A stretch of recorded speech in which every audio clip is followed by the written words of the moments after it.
Oh, my bad. Oh, my bad, everybody. I was looking at the live through IG. What's going on, everybody? Man, you know, this is a Just As a News podcast. We tune into every Thursday for all your basketball needs, not just locally, but nationally, and the NBA and the WNBA. So, you know what I mean? With that being said, we're going to hop right into it. I got my co-host in the background. You know what I mean? Went to the gym, hopped on a live, to hop on, to hop on a live, to hop off the live, to hop in the shower, to hop on a live, man. Harsh recommended sports and show business. One and only Naj and Wilkins. What's going on, brother? What up, brother? How you doing, man? Forgive my tardiness, brother. Forgive my tardiness. I'm busy. Hey, man, you know what I'm I'm saying? here, I bro. appreciate you. I appreciate you, man. You don't want to come on. You don't want to come in from the gym and be super musty, man. Again, man, great work, great straight show. Landon G. I can't remember the young man's name from the cab, but great interview, Seth brother. I was Williams. tuned in. Seth Williams, yeah. Seth Williams. He Yeah. got a great pedigree, man, and talked about his story, his mom, and all that good stuff. We won't get into the. Well, I don't want to take it from the show, man. If they want to see the show, they can tap into Nigel Wilkins exclusive recruiting show. That's on Yes, sir. Thursdays at 5 o'clock or 6. 6 p.m., man. 6 p.m. sharp. Yes, sir, man. So, Sure. ladies and gentlemen, we got a jam-packed show, man. We got, if you're watching and you're a Griffin fan, we got Coach OJ Moore. You know what I'm saying? He's on his way home. So bear with us on that. And if you are watching for Mr. Teagle and trainer Mr. Jamari Bronner, hope I'm saying this last name correctly. Bear with us. It's gonna be a jam-packed show. We already pushing things back. So stick with the brothers. But let me pull up my topics, man. Let me get in order. Because the topic I wanted to hit before we got started with the interview, but now we got to improvise. So let's start it off with a bang. I think I remember what it is off the top. It was how was Wheeler not in people's top 25, brother? Nationally, these they got whole starting five. People's going D1. Coleman Landrew, arguably the hottest recruit in the nation. I mean, I'm not gonna say the best, but definitely one of the hottest recruits in the nation. For him not to be for the team not to be recognized as a top 25 program, to me doesn't make any sense. Whoops, wrong one. We'll just go from there a bit. I was gonna say maybe strength of schedule, maybe just who they played. Yeah. They have played some decent teams though. Like they played Bishop, McNamara. They've played, teams like obviously Webb, but maybe since they haven't played like that top 25, maybe that's it. Because Bishop McNamara is 10-17. So I think they always make the toughest schedule when you talk to obviously their head coach, Coach Shepard, and everything that they do. They always schedule tough, but I feel like maybe it was those quality wins. But they did beat Millennium. Millennium's usually a pretty good team. Close losses to Barlett and Sunny Slope, Bacon. But maybe that's it. And I know the region is not as good this year. Nah, fast. Still got the guys in the background. Around the way sportsman. Again, brothers, I apologize that I will not be there tomorrow. I don't know how I messed up that schedule, but Noonan does play Lance to use tomorrow night. And I got to be in the building, man. But much love. Appreciate y'all always tapping in. And great live earlier today as well. So go tap in with the guys around the way sports doing big things in Griffin. But yeah, I think that's what it is. I get they never playing the City of Palms Classic. You know what I mean? Hoop Hall Classic. I get it, but it's still Wheeler High School. It's still where, in my opinion, the NBA MVP front runner. We'll talk about that more later. Isaiah Collier had 22 assists the other night in the NBA, doing big things in Utah.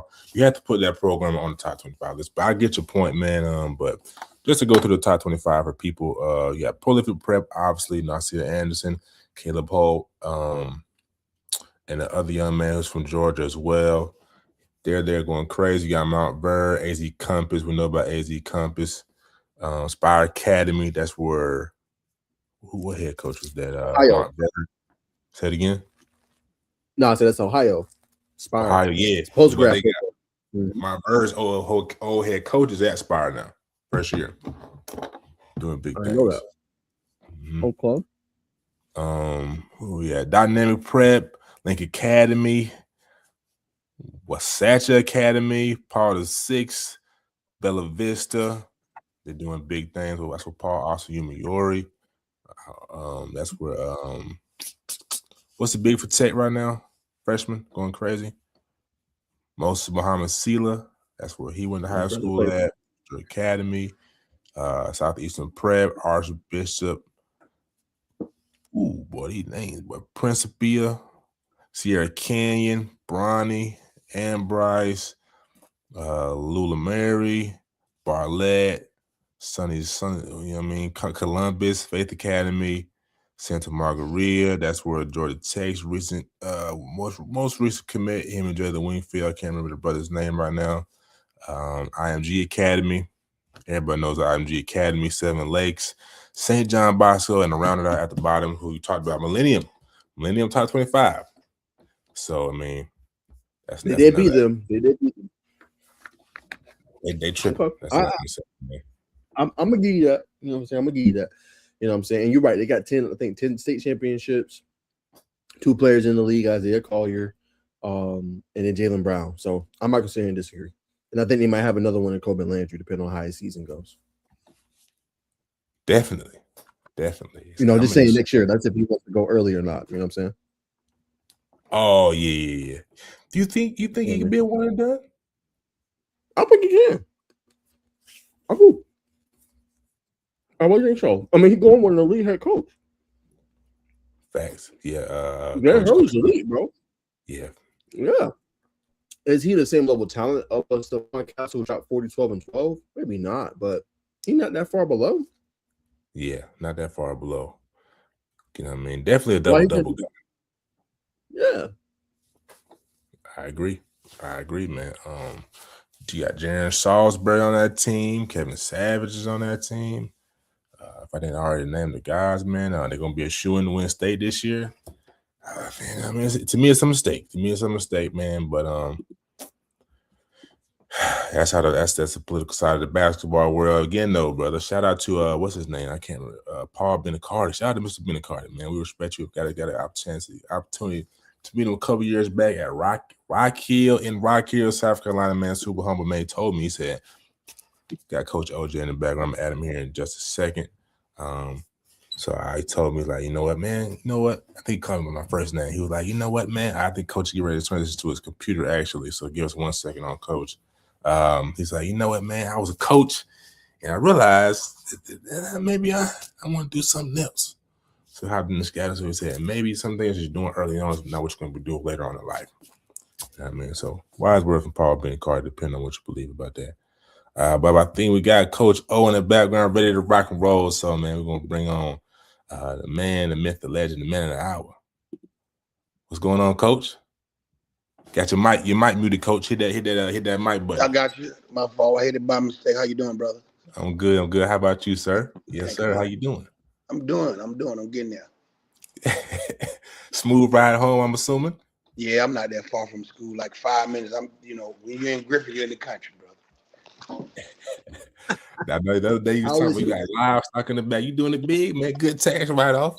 No, I'm I'm not doing it big. I'm just trying to get us back right, get us on the map. Hey, I think I'm on the map, man. What is it? Y'all 20-2 right now, Coach? Yeah, we're 22. 22-2. Let me get you right. 22-2. So doing it big, putting Griffin back on the map. You know what I mean? Coach Goodham did his thing during the football season. Y'all keeping it going on the hardwood, so kind of just educate us on this year's season. I mean, y'all journey to this point.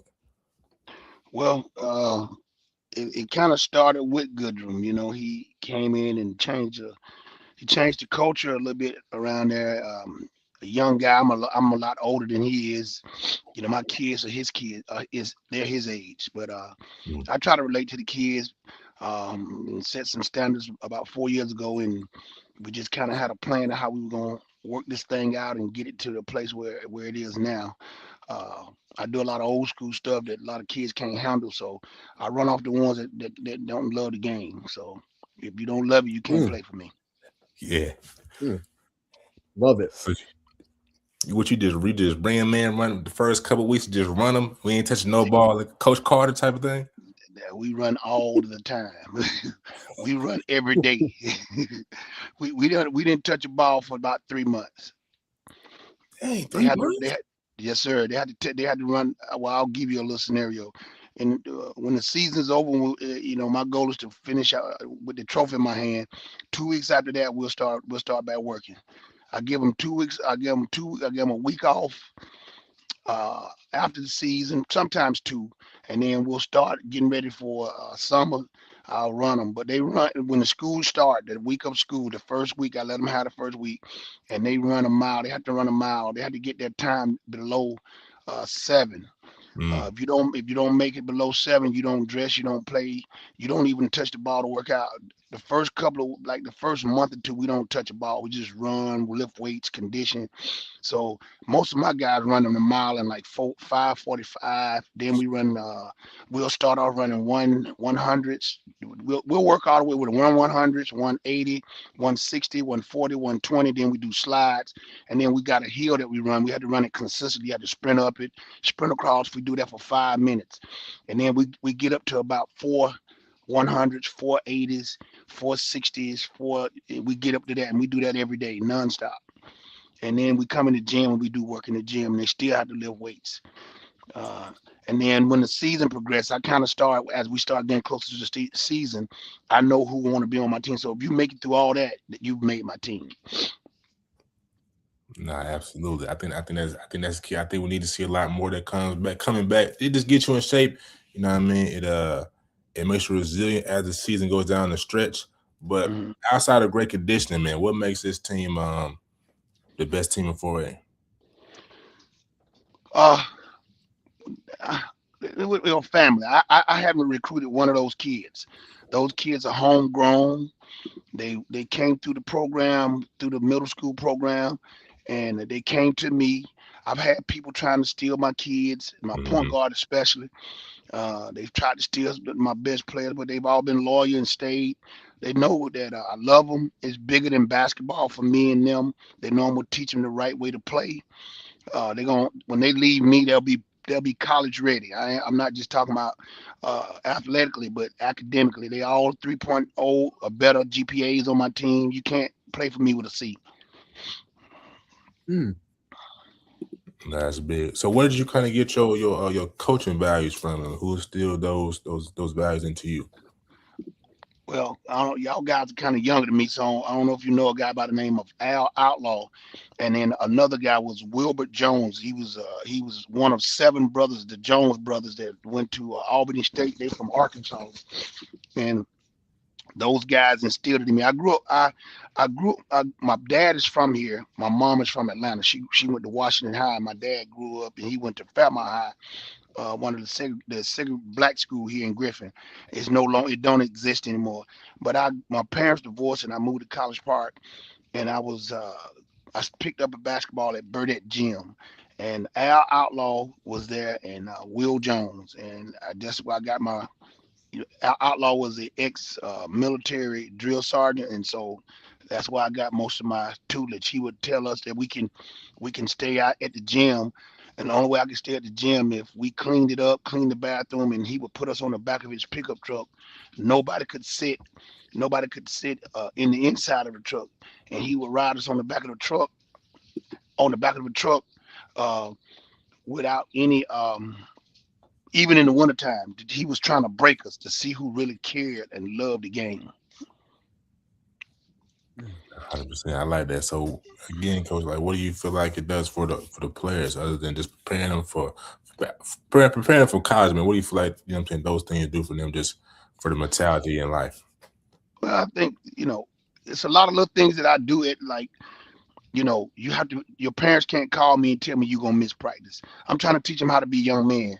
I don't want to hear from your parents calling me saying he gonna miss practice today. That means you're gonna miss practice the next day.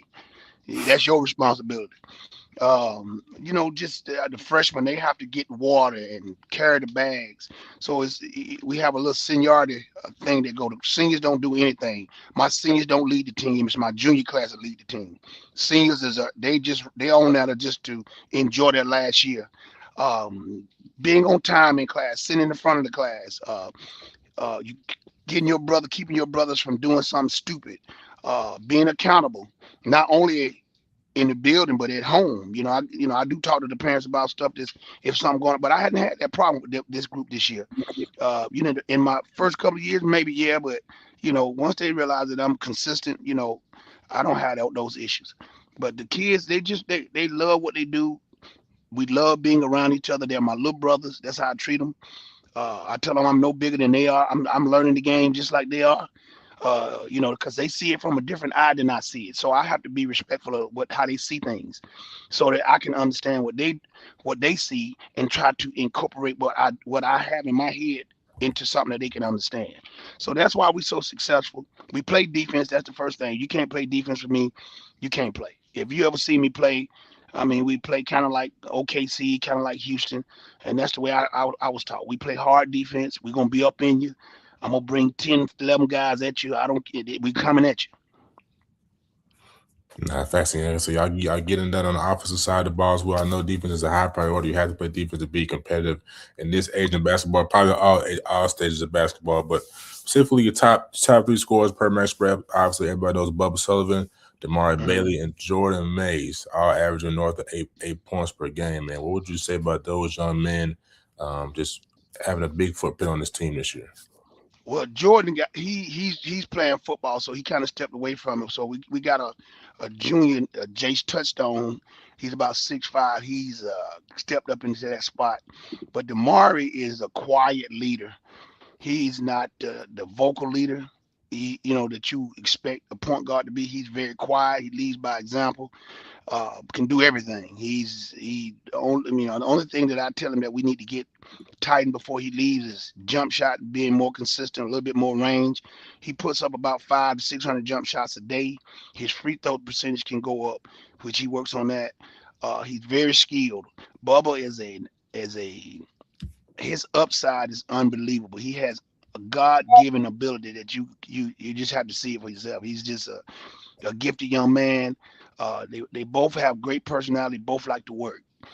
Then you have Jace, and he's the 11th grader that come. But I got two guys that you probably don't even really notice, and they're juniors, and that's Drake Cleveland, and I have JJ Watts. They are like the guys that they come in and they're gonna guard the toughest guy on the team. They're Mm, gonna shut the score down. And then I got two young guys. I got King Fuller yeah. and Kevin Johnson. They both play football. They're 10th graders that give me a lot of inside play. So we just kind of balanced in that aspect. Then I got guys that come off the bench that know the role. They can score. They'll be back with me next year. So I mean, I've been blessed to have a good core of guys that can do a lot of different things. I mean, it's just not dependent on Damari. If Damari's not scoring, I got guys that can score. Nah, I'm saying well, from what it sounds like from you, coach, y'all about let's see, maybe about 5 off the muscle. About maybe 14 deep, maybe a little more, 14 deep. Yeah, you're About about right. 14. Yep. And you know I what I have 20 on the bench, but I usually play about 12 to 14. put a 14. Okay. So Now if the bench will shrink down in the playoffs, right. and they know it. So in practice, I don't ever, very seldom do I put the starters together. I always kind of mix the teams up every day, so everybody understand how to play with everybody. Mm-hmm. And through the week, that's how I gauge the game plan and who I'm gonna play. Let me see. Well, last question from me, coach, before I throw it to my co-host Naj Wilkins. Uh looking at actually I'll pull it up. Looking at the Kyle Sandy rankings, man. We did a breakdown of 4A last week on the show. Yes, sir.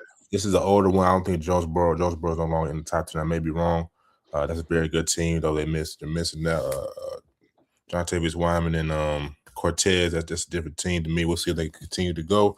That's very talented group, but I feel like everybody, you know what I mean, below that's y'all. That's easy work for y'all. Locust Grove athletic bunch. We'll see if they can keep control of the turnover battle. Southwest Cavs got some good guards. I think I can even be best academy, but the top two specifically. St. Pius and North Dakota. Just what's your thoughts? If not just specifically those top two teams, what's your thoughts on just the overall top 10 teams in 4A? I watched North Oconee play last year, and my goal was to be in that final game against somebody, one of those teams. Um, I'm gonna be honest with you. Um, I haven't really focused on them. I try to take the game in front of me, break it down, and Mm-hmm. I'm just taking it one game at a time. I've watched them from afar, but I hadn't spent a whole lot of time on them yet. I mean, I don't want to sound like I'm arrogant or anything like that. Just I'm a guy that try to clear the road in front of me, before I look down the road. So That's it. um, that's basically how I've been coaching this year. But I have people that'll send me tapes. I do go out and get tapes, but I hadn't looked at them that far. I'm looking at winning the region. I'm already preparing this, with the region that we're gonna play. I'm getting my coaches to kind of get tapes, and they are breaking them down. But my focus basically is to, you know, win come Thursday, and then win Friday. And by Friday, I'll be prepared for the other teams that I'm gonna face next week, Mhm. Uh-huh. week after next. I'm sorry, Yes, but sir. I don't mean to be, I don't want to sound like I'm not You good. arrogant coaching. I just don't look at it. I look right in front of me. You good, coach. Appreciate that. Go ahead, Naj. So, Coach, speaking of, obviously, really good finish to the regular season. So, if you guys don't know, when will you guys know, who you're gonna play? Obviously, Thursday for the region tournament, and then how excited are you just to, having that little rest, being able to get back on the court? Don't like the rest. I think it's we can have a day or so, but I don't like to rest this long because now I got to amp up practice. I had to keep it competitive. We got to do some live scrimmages, and my boys, they go at each other hard already, and sometimes they go at each other in between the lines like they don't know each other. So I try to keep them at this time. I don't want nobody to get hurt, but we'll probably play the 4 or 5 teams, which will be probably it'll be Northside Columbus or either Monday's Mill, and we swept both of them. But I always look at, like, it's hard to beat the team 3 times, but my goal is to take each quarter, and I know they got film on us, and we don't always show what we're gonna do when it gets to this point of the season. For sure. And then, Coach, where do you feel like your team is maybe grown the most? Early losses, right? It's Sprayberry, Jonesboro. You avenged the loss to Jonesboro. Just in terms of when you look at the season in totality, where do you feel like your team has grown the most? Um, we've gotten better with our young guys. They've matured into their roles. That's King Fuller and Kevin Johnson.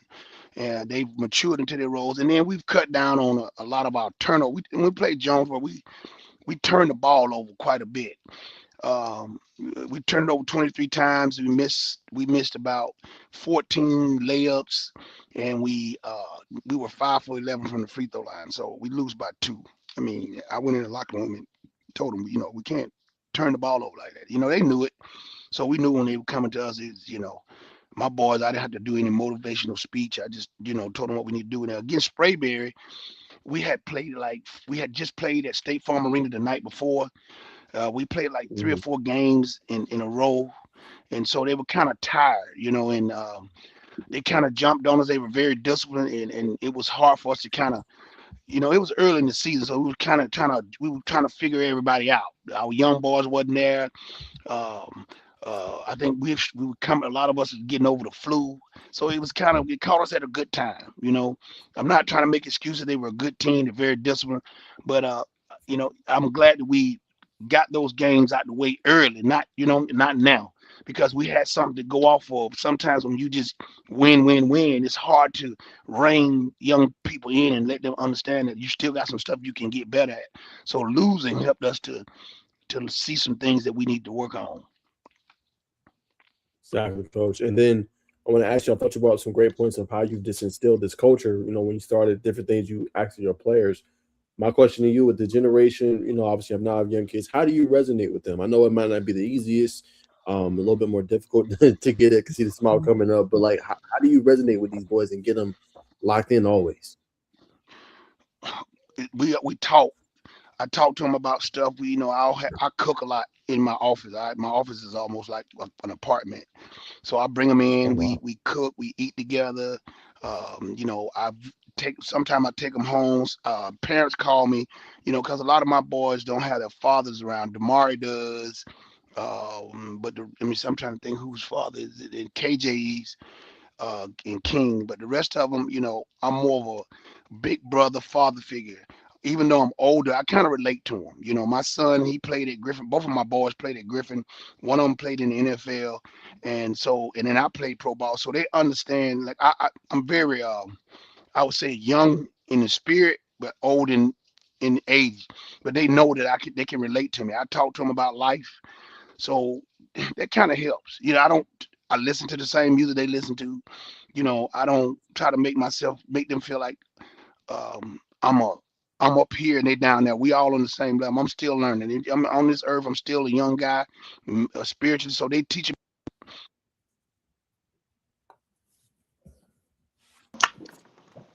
Yeah, coach. above them as a coach. So that I think that's what helps us in our relationships. for sure. And then, Coach, I want to just get your take. Hold on, I This is can't hardly let's hear. see, I lost you for a minute. All right. Can y'all hear me? you hear Yes, sir. Yeah. Hold on. you hear us? I lost. I mean, I couldn't. Try to go out and come back in, Coach. Hold on. I, I lost the volume with y'all guys. I can't hear you. How about now? Is it better? Hold on. All right. Somebody dialed in and I couldn't. Can y'all hear me? Yeah, we can hear you. I can't hear y'all. Got them out. Hold on. Take your time, coach.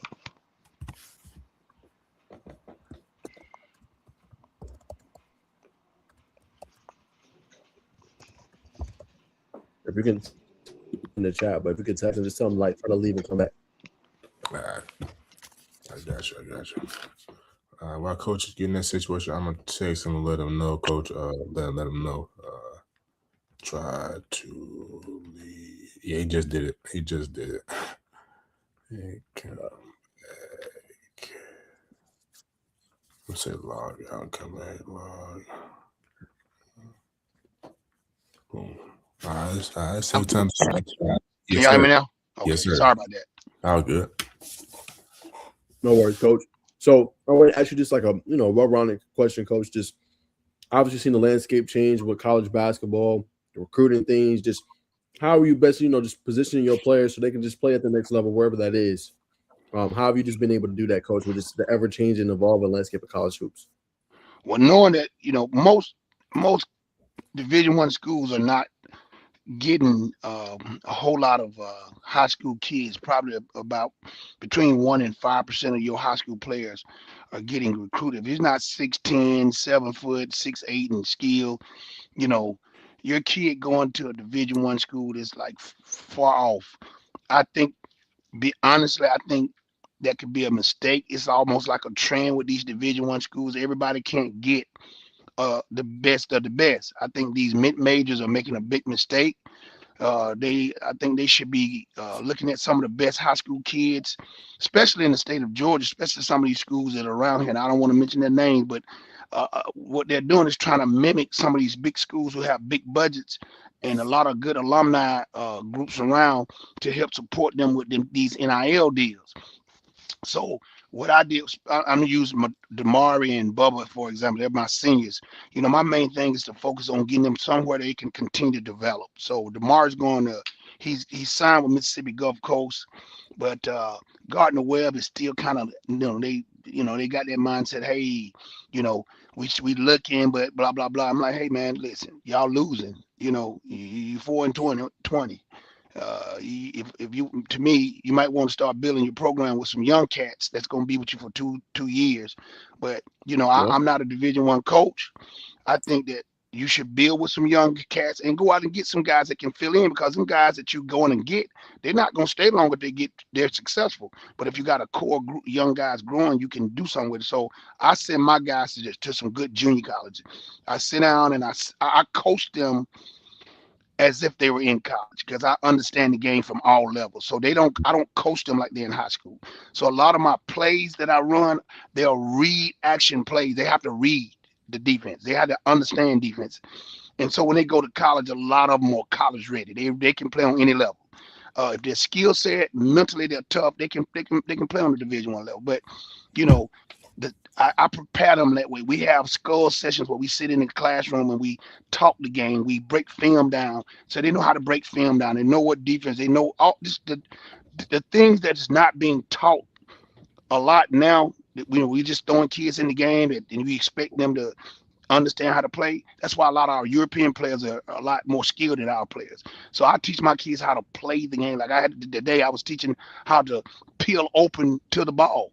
A lot of kids don't understand how to open up to the ball. They spinning in a circle. So we spent 20 minutes teaching them how to do that today. You set the screen, open up, and you'd be surprised kids don't understand that. AAU is No, they not don't. helping them. Now, That's fact. AAU, I think it's a joke. I'm being honest with you.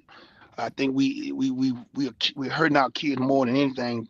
Everybody's want to be an AAU coach. You got a little AAU uniform, and you throwing kids in these AAU tournaments, and these pops that they never played, don't understand the game.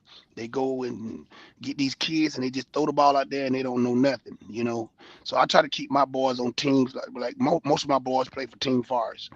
You know, and he's old school like me. We teach the game, so I mean that's how I kind of deal with this crazy world of NILs right now, and these kids not being recruited by these Division I schools. So, coach, you brought up a good point. I want to ask you about too with this AAU. I mean, what can we do to bridge that gap? Because we Oh see, my God. I mean, obviously NBA product ain't the same as what it used to be, but like, I mean, how can we make it better where our kids can go and it's not, oh well, I'm an NBA scout or executive, I want to go overseas instead of getting, like you said, all this talent that's here in Georgia and all across the nation, getting talent. How can we better that in your eyes? When you say better, like better the AAU circuit, or I, Yeah, I like better I'm the be circuit or I think go we ahead. just we need to take a deep. We've monetized. We've put money over teaching. Like Mm. everything is about money, even down to the fact that you got high school kids that really think that they're going to go to the NBA because their parents, that's all they want. I never, and I'll share about my family. I never told my son he was going in the NFL. I got him. He was talented. He got pedigree from me, but he played on the AAU team. This is what got me into coaching. I put him on the team. And I just think AAU we need to sanction it. We need to have some more rules, and we need to have a committee because right now it's just totally out of hand. You got parents yelling. I even tried to ref about 3 years ago. I said I'd never do it again. I'll lose my job, my family, my wife, because I've been hurt somebody. You're not going to come at me like that. I'm sorry. I'm old school. So I just think it's just a lot. We just need to some changes need to be made because the people that are getting hurt, and I mean this, are our kids. You Mm-hmm. know, we're not teaching them. They don't love the game. I mean, they don't watch the game. They don't. They watch highlights, and they want to make highlight reels. Somebody cross somebody over and they fall. Everybody in the gym go crazy, and then like you gonna fall. Somebody get dunked on. They'll show that 1,000 times on clips, but there's more to the game than that. So I think what has happened with AAU, we just it's just destroying the culture, the love, and the art of basketball, if that makes sense. I agree. I agree, coach. Okay, so I don't want to get a whole tangent, but to go beyond that point even further, do you think that's a microcosm of what we're seing with the NBA too? Just the highlight reel, Yes, the lack of the passing yes, game. yes, yes. It's I, I'm gonna use the Hawks. I love. We would every for the last 4 years we've played before. We would go to State Farm and we play our game on State Farm Arena, and we watch the Hawks play afterwards. And the basketball game is nothing like what I grew up. I grew up watching Dominique Wilkins and Spud Webb and Michael Jordan. I watched them up close. Trey They Rollins. Yes, Outlaw used to bring them. They used to come to Burdett and work out. Even some of the NFL players like Really. Richard Dent. So I was able to see guys that were skilled play the game. And nowadays they're not as skilled. They're not tough. Um, like I was talking about this load management. You would never get Michael Jordan or Dominique or Magic to take off a game because they got a back-to-back. Like, if I pay my money, that's what I want to see. I want to see those stars playing. So what we're getting now, the culture of AAU guys, and you got a lot of AAU guys that are infiltrating the NBA. That they're becoming agents and they're trying to represent players, and they get in there. They don't understand the culture, and you're hurting players. You're hurting these young black men uh, more so than you're helping them. They don't. It's just getting to be. I don't know. I don't get me to talking about it. I can hold church service on that. What about? I mean, these kids. I agree with you. I think the load management thing is a problem, but these kids are playing more basketball. It's more wear and tear on their bodies. That's the fault of the parent. Good point. That's the fault of the parents. There's no way. My two boys, they played every sport. They ran track, and then I should tell the coach, like, even when my son played football, I said he's not lifting weights in the ninth grade. He's gonna do. He's gonna be able to lift his own weight. I did stuff at home. I put books in book bags, and he would have to squat on his bed with the book bag. And I had him running. I had him doing push-ups. I had him doing push-ups with his brother holding his legs, sit-ups. You're still developing, and so when you start how your body can only take so much. It's only built. It's not built to play sports anyway. It's built for survival. So when you start putting all these miles on your body, that's why they break down so fast. You have to let your kids' bodies rest. I let my boys rest. They relax. Like, we played what day was? What's the day? The day's Thursday. We played Tuesday. We came in yesterday. All they did was shoot. They just shot. We didn't do every time we play, we just shoot. We don't even on Wednesday we shoot. Well, that's all they do, shoot, work on the ice, and they rest, they talk, we look at film, because I know I don't try to wear them out. That are running and conditioning, getting their bodies ready. That's why I don't get them on the court. I just let them run. But I do give them a lot of rest. I just think that that's why I say the AAU circuit, it needs to be regulated, because you're causing these kids to have a lot of health issues, knee problems that they don't need to have. Back to the grassroots level, coach. I think you said it best. So, Bacon, we're not gonna share this, but I want to ask him just his thoughts on just like the grassroots level of just the poaching, right? Like you just said, people were trying to poach your kids to come over. We see a high school basketball transfer portal. You got obviously OTE, which is a great institution, but they're getting kids. We see the prep ball. Like, what's your thoughts on like kids getting poached to go play, somewhere else? I guess in order to get better opportunities. What's your thoughts on that? I'm gonna just give it to you the street. I think if you can coach, you can coach. Teaching is teaching.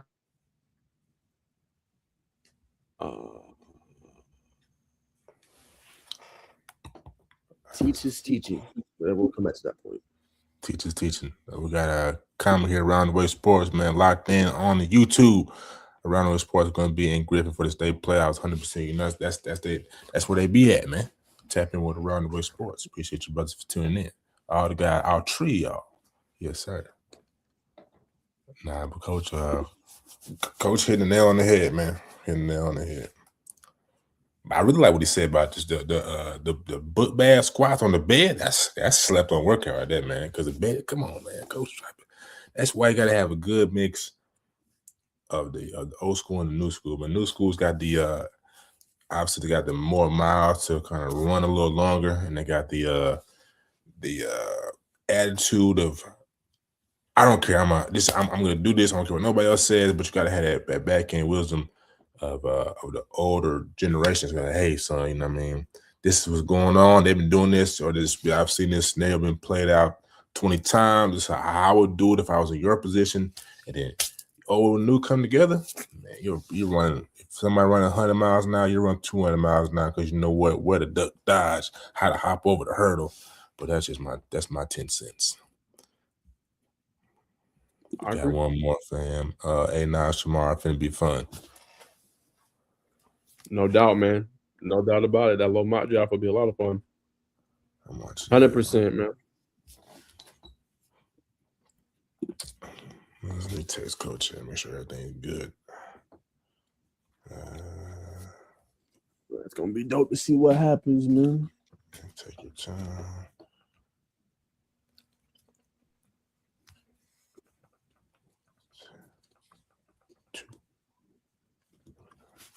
All right.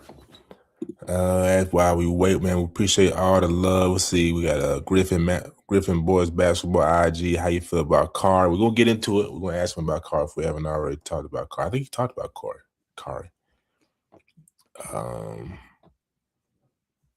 Carr want an interview. We can get Carr, y'all, man. We can definitely get Carr, y'all, man. I feel like Griffin basketball. Yeah. I see Coach is back in. Somebody calling me today, but if I wasn't talking to you guys, I'd be in here playing with my dogs and talking to my wife. And I don't know why everybody want to call me right now. But what was the question you asked me last time before I got off? You asked me about. Yeah, yes, sir. This is the Can you hear grassroots me? level. I know. Yes, sir. I Can you hear can't us? hear you guys. Oh no, I can't hear you. try to leave, go back out. Y'all is being wigging out, man. It is wigging out. Oh, let me try to kick in from this one. That's fine. Can you hear us? Still nothing? Okay, can't hear you now. Try to like.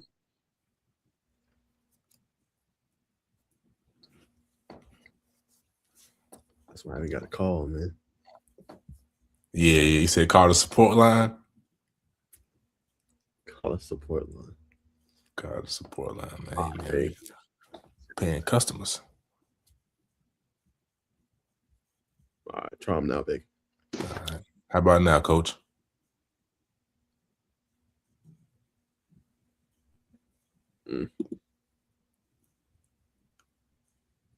Hit your unmute button. Can you hear me now? All right. Yes, sir. Yes, sir. Now, what was the question you asked me? Yes, sir. So now I was talking about the grassroots level. Just your thoughts on like the poaching, right? Like prep leagues will come get some of the players. I know you said like you had some other teams trying to recruit and get your players. I remember you said if you can coach, you can coach. Yeah. If you can coach, you can coach. Coaching is teaching. And if I'm gonna be honest, if I could go and recruit, first of all, I take it as a challenge to teach the game. I don't go out and recruit players. My players recruit players. The way we coach, the way the kids develop, and the way the people see my players play, that's the recruiting tool. The coach at Houston, he don't have to go out and do a whole lot of that. If you want to play for this guy, you're gonna play for him. And I think what parents are doing is shopping their kids around. Hey, and this coach will come and say, hey, your kid to play, if he come over here, he'll play with these type of players. And right now, what's going on? All those kids get on the same team. What kind of team concept can you teach when all of them want to be the man? When they're, this is, I was finna say somebody, but I don't want to do that. I just keep my mouth shut. But my boys have been loyal.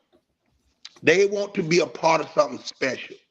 They are raised in a community where the poverty level is high. But don't get me wrong, we have, my kids are not, some of them are in that level, but we got a lot of middle class and upper middle class players as well. They chose to stay because I told them, I can't tell you what to do. If that's what you and your parents want to do, you go right ahead. I'm not going to stop you. But if you want to get better, you stay with me. And there's two things I can tell you I will do. You will get better, and I do know people, and I will get you out there so people can see you. And it's up to you once they decide if they like you or not, if you want to commit. But I'm not gonna go out here and recruit players. I just can't do it.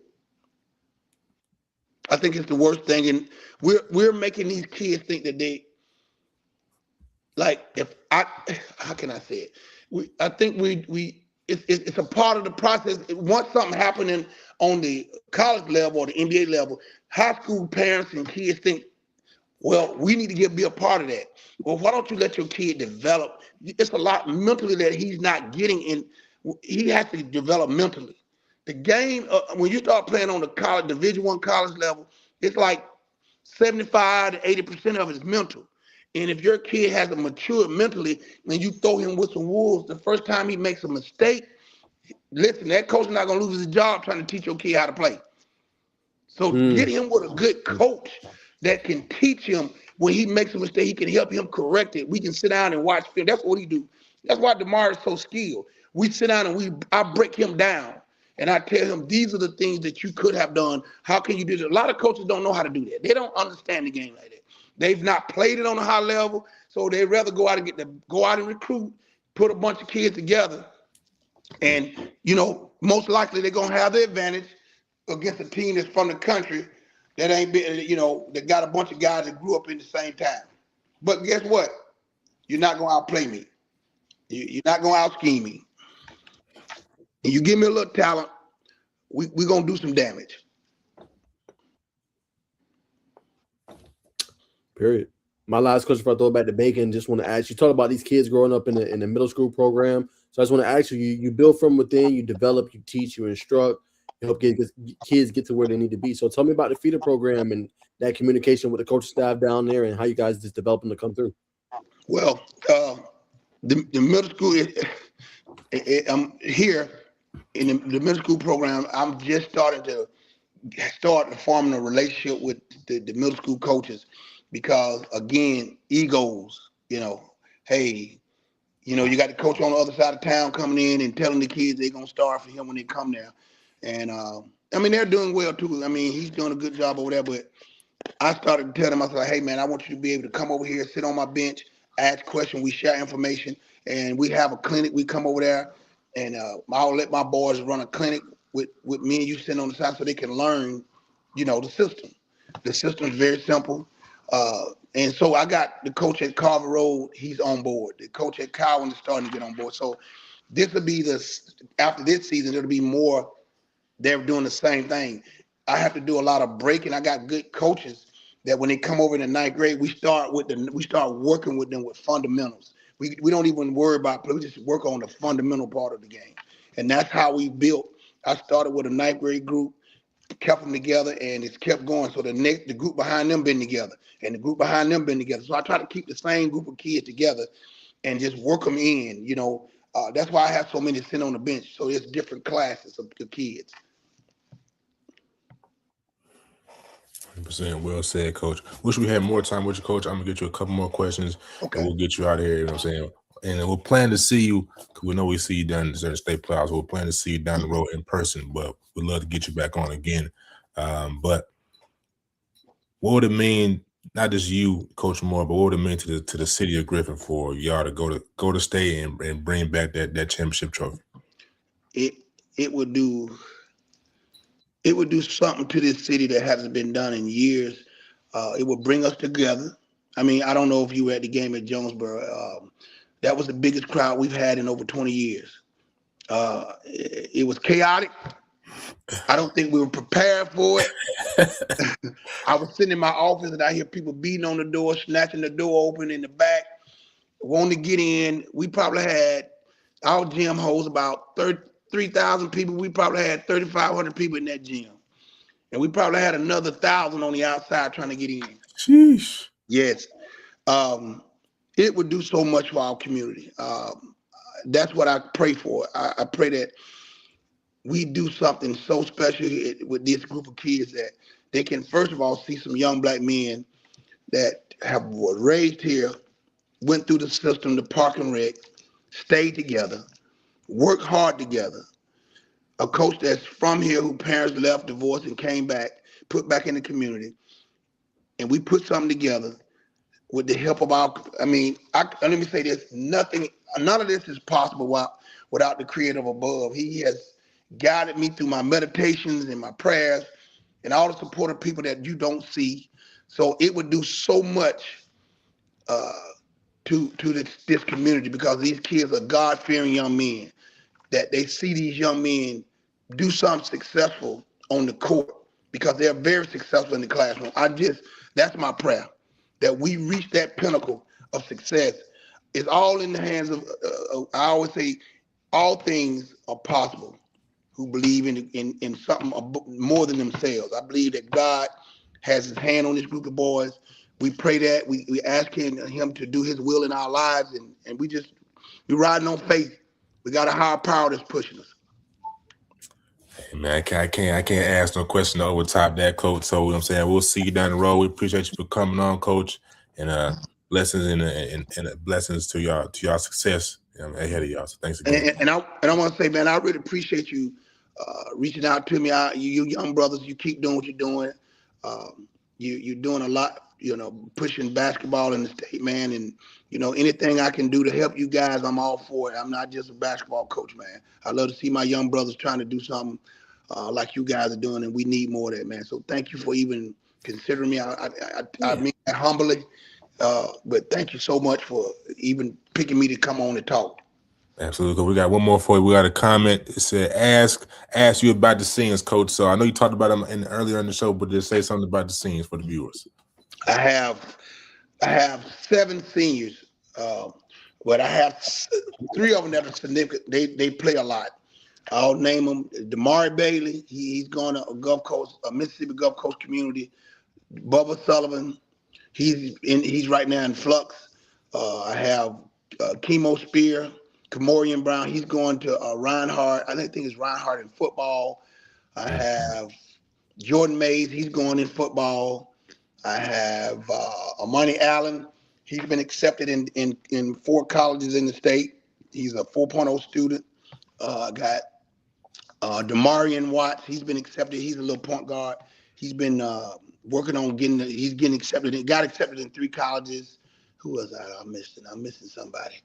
And I got Innocent Piercy, and he's been accepted in college. He's trying out for Southern Crescent Community College in Griffin.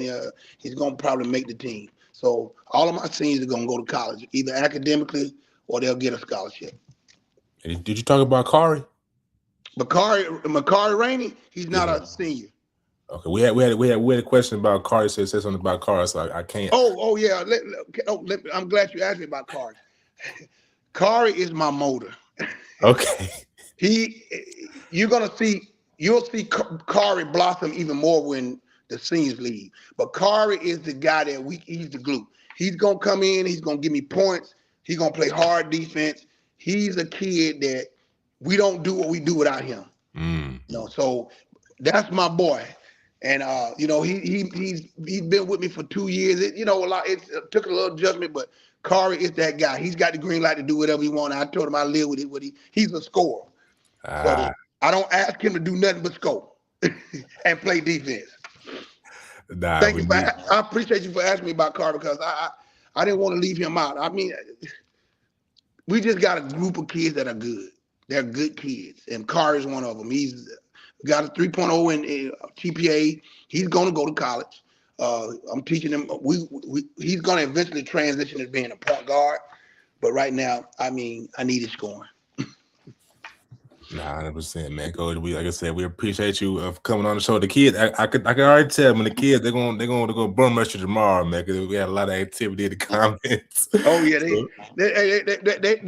they can't even say, "Oh, Coach, you got to do a podcast tonight, don't you?" I'm like, how y'all know that? So they set me up tonight. They're gonna get on me. Let me say something about Arthur. Oh, I didn't say Devin Moore. Devin Moore, he's got accepted. His brother Arthur is a junior. He's a 4.0 student. He's one of my contributors as well. He's a little guard. So I can't forget him. Let me say who else I'm thinking about. I don't want to forget none of them because they're going to get me tomorrow. Yeah. But thank y'all guys so much, man. It's been a pleasure. And again, if it's anything that I could do, if I had to come to your location, I don't mind. I appreciate you guys. Summertime, anything. I mean, I'm just humbled to be here. I appreciate you. Likewise, Coach. Yes, sir. We'll see you soon, Coach. Much love. All right, man. God bless you guys, okay? Yes, sir. Yes, sir. God bless you. All right, man.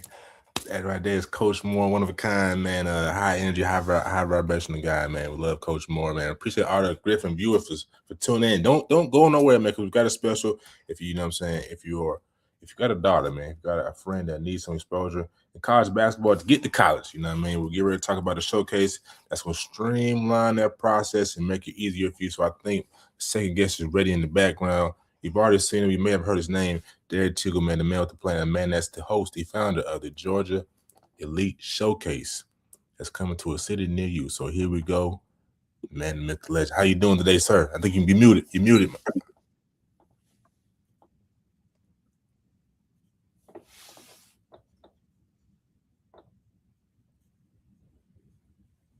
You muted, my friend.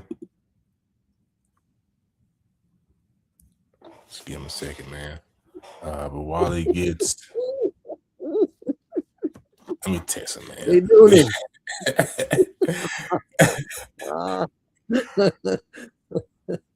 Big Noonie, you gotta unmute. Let me text him. Big Noonie, you gotta unmute. Oh, you gotta let me text him, man. Unmute. Yourself. Boom! I just check your phone. Right. You know what I mean? That's just how it goes, ladies and gentlemen. Y'all sitting there. We live. You can't say we ain't live. This is raw and uncut. But for the benefit of the viewers, man. So, but why he comes back now? Just what was your thoughts of Coach Moore, man? Nah, I think you summed it up well. I mean, great high vibrations, man. You could tell, like, old school coach. He ain't playing with him. Like I said, reminds you Coach Carter a little bit. And I think they were in an upheaval about a 2.3 GPA. When you go back and you look at the movie, so obviously 3.0, sit in front of the classroom, just instilling the right values and tools into them. And like you said, it's a whole bunch of kids of color, and they need strong men and strong black men and that looks like them, obviously to lead them and stuff like that, man. So that was powerful for sure. Absolutely, brother. That was a great message. All right, brother, can you hear us now? We're coming through clear. I can. Big Noonie. I heard a lot of laughter, man. So what was up? Yeah, we always try to keep the vibe. Go ahead, Naj. No, I was saying Big Noonie. It's like, Mike. What's up? That's what I was saying. He was saying Big Noonie, man. Big Noonie. I heard him always, man. Always. Big Noonie until we die. Hey, man. Today, today bring us back to the city where we came, man. Preach it. Exit 47. If you don't know, man, it's that exit. Just as you pass, Sharpsburg exit. You know what I mean? Sharpsburg coming past Peachtree City. It's going to be 47. You can also hit 41. 41 will take you, bring in the back way. But we pride ourselves on the original 47. Yeah, the original for sure. We don't really claim the Sharpsburg one no more. Yeah. We don't? 100%. But so, man, Mr. Tiggle, man, What's up? Let's talk. I told the people about you. I told them if you got a young lady who's flying under the radar, but super talented, that she can play at the next level, that she can get bucks, play defense, rebound, something that she may specialize in. She specializes in all three and still flying under the radar. I told them about a showcase, the Georgia League Showcase. I told them you were the host of it, you were the founder of it. But from your work, man, why should they tap in and come be a part of this miraculous event? Well, the most important thing is character. They can have all those things you just named. If their character is jacked up on the court, we don't want them at our showcase. And that might sound that's kind of out there, right? No, the reality is that if we're going to invite 20, 30, 40 coaches to a showcase, we want them to come back. So you can score 25 a game, your character is jacked up.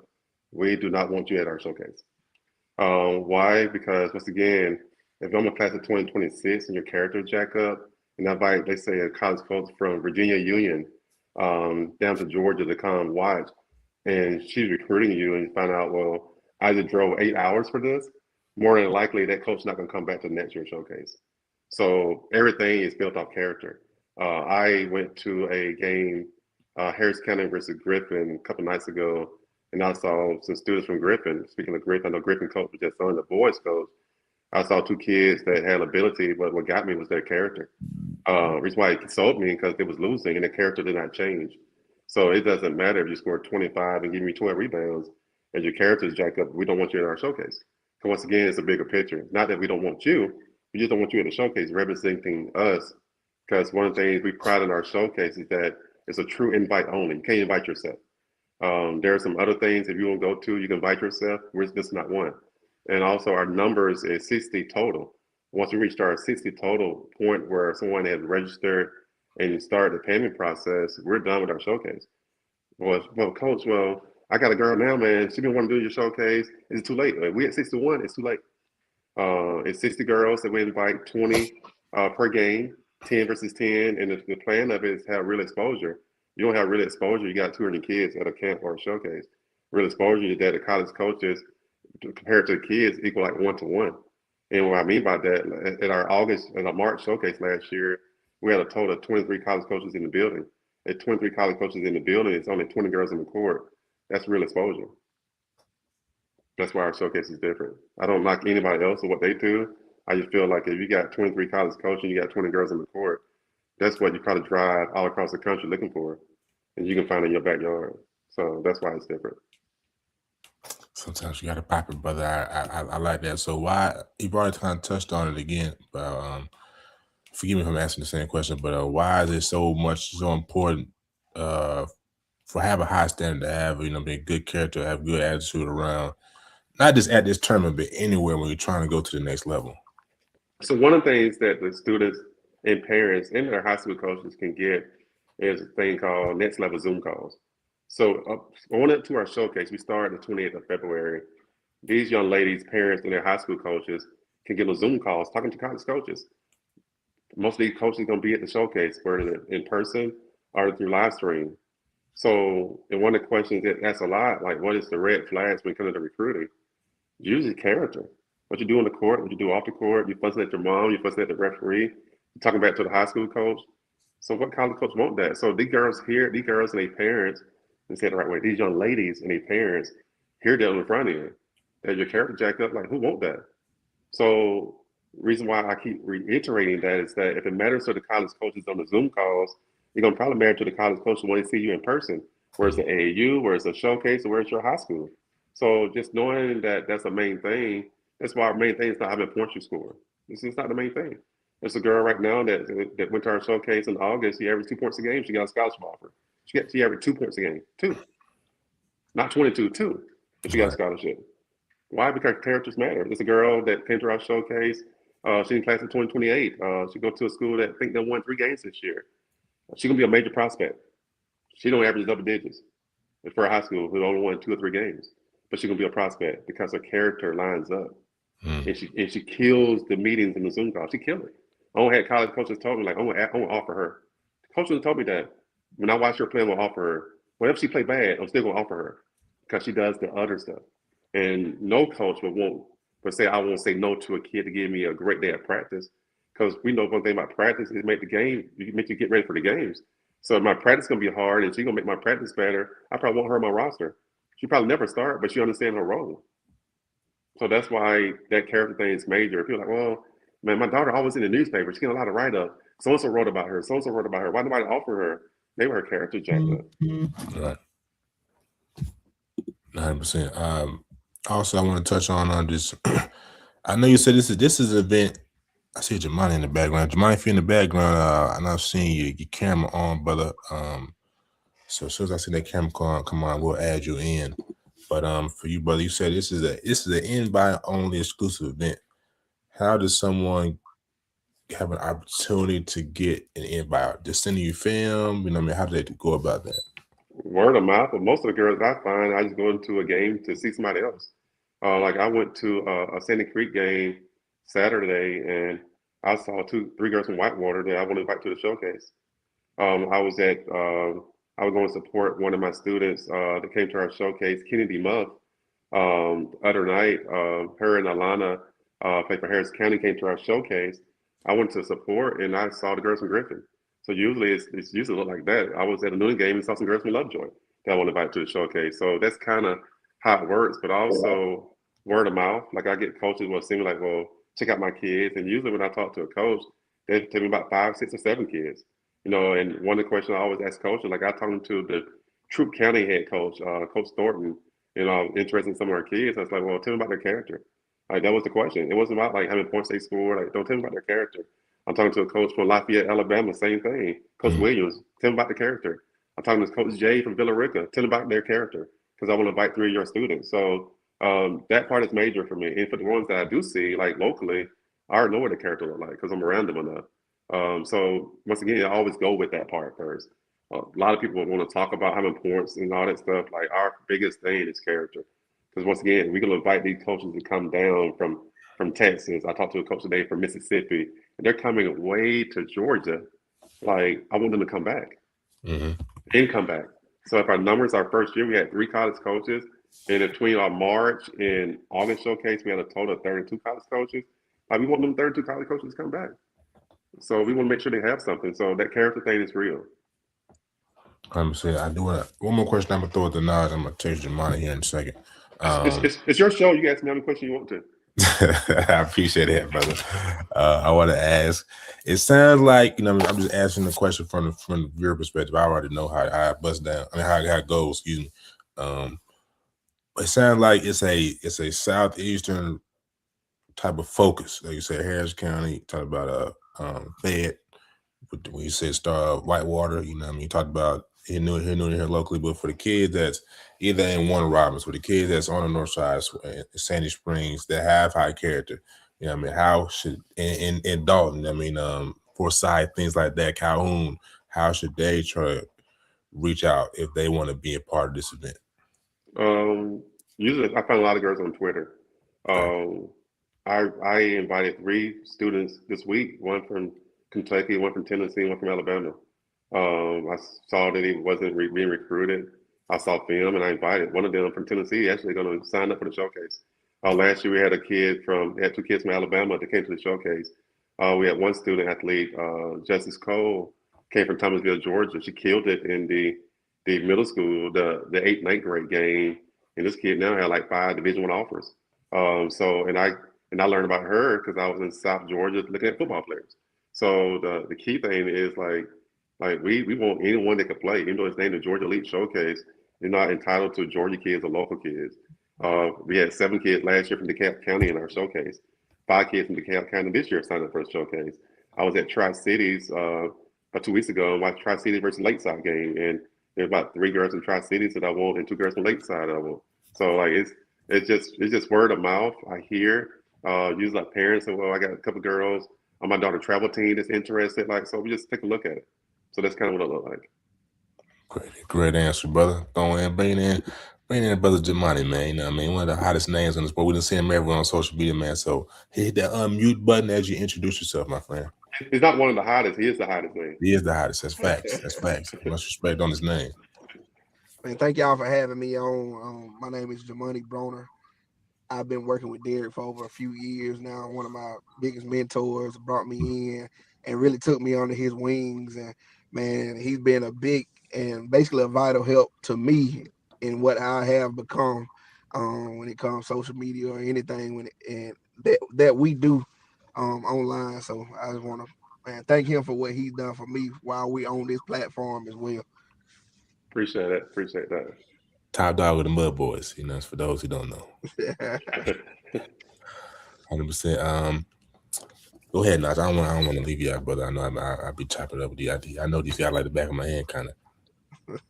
I know Jamani, you kind of talked about relationship, and obviously Derek kind of being, obviously a mentor to you, man. How did you think that just made you better in your career and along your path and your journey, just being mentored by him and continue to have that elevated success? I'm very big on mentors in general. I think having somebody with knowledge that you maybe want to have in the future, you have to be around people that already have that knowledge in that field, and it kind of helps you be the man or woman or whatever it is that you want to be. And I just want to advocate now, if you don't have a mentor and you want to be in a certain field, make sure you go find somebody that has knowledge in that field that can push you to be better and also gain more knowledge in what you want to be. I'm telling you, once you find your mentor, you'll take off a whole lot faster than trying to do a whole lot of things on your own. With direction, man, that path is a whole lot clearer. For sure. What are some, I know y'all know each other well, but what are some things that you do that you're responsible for in today's current age?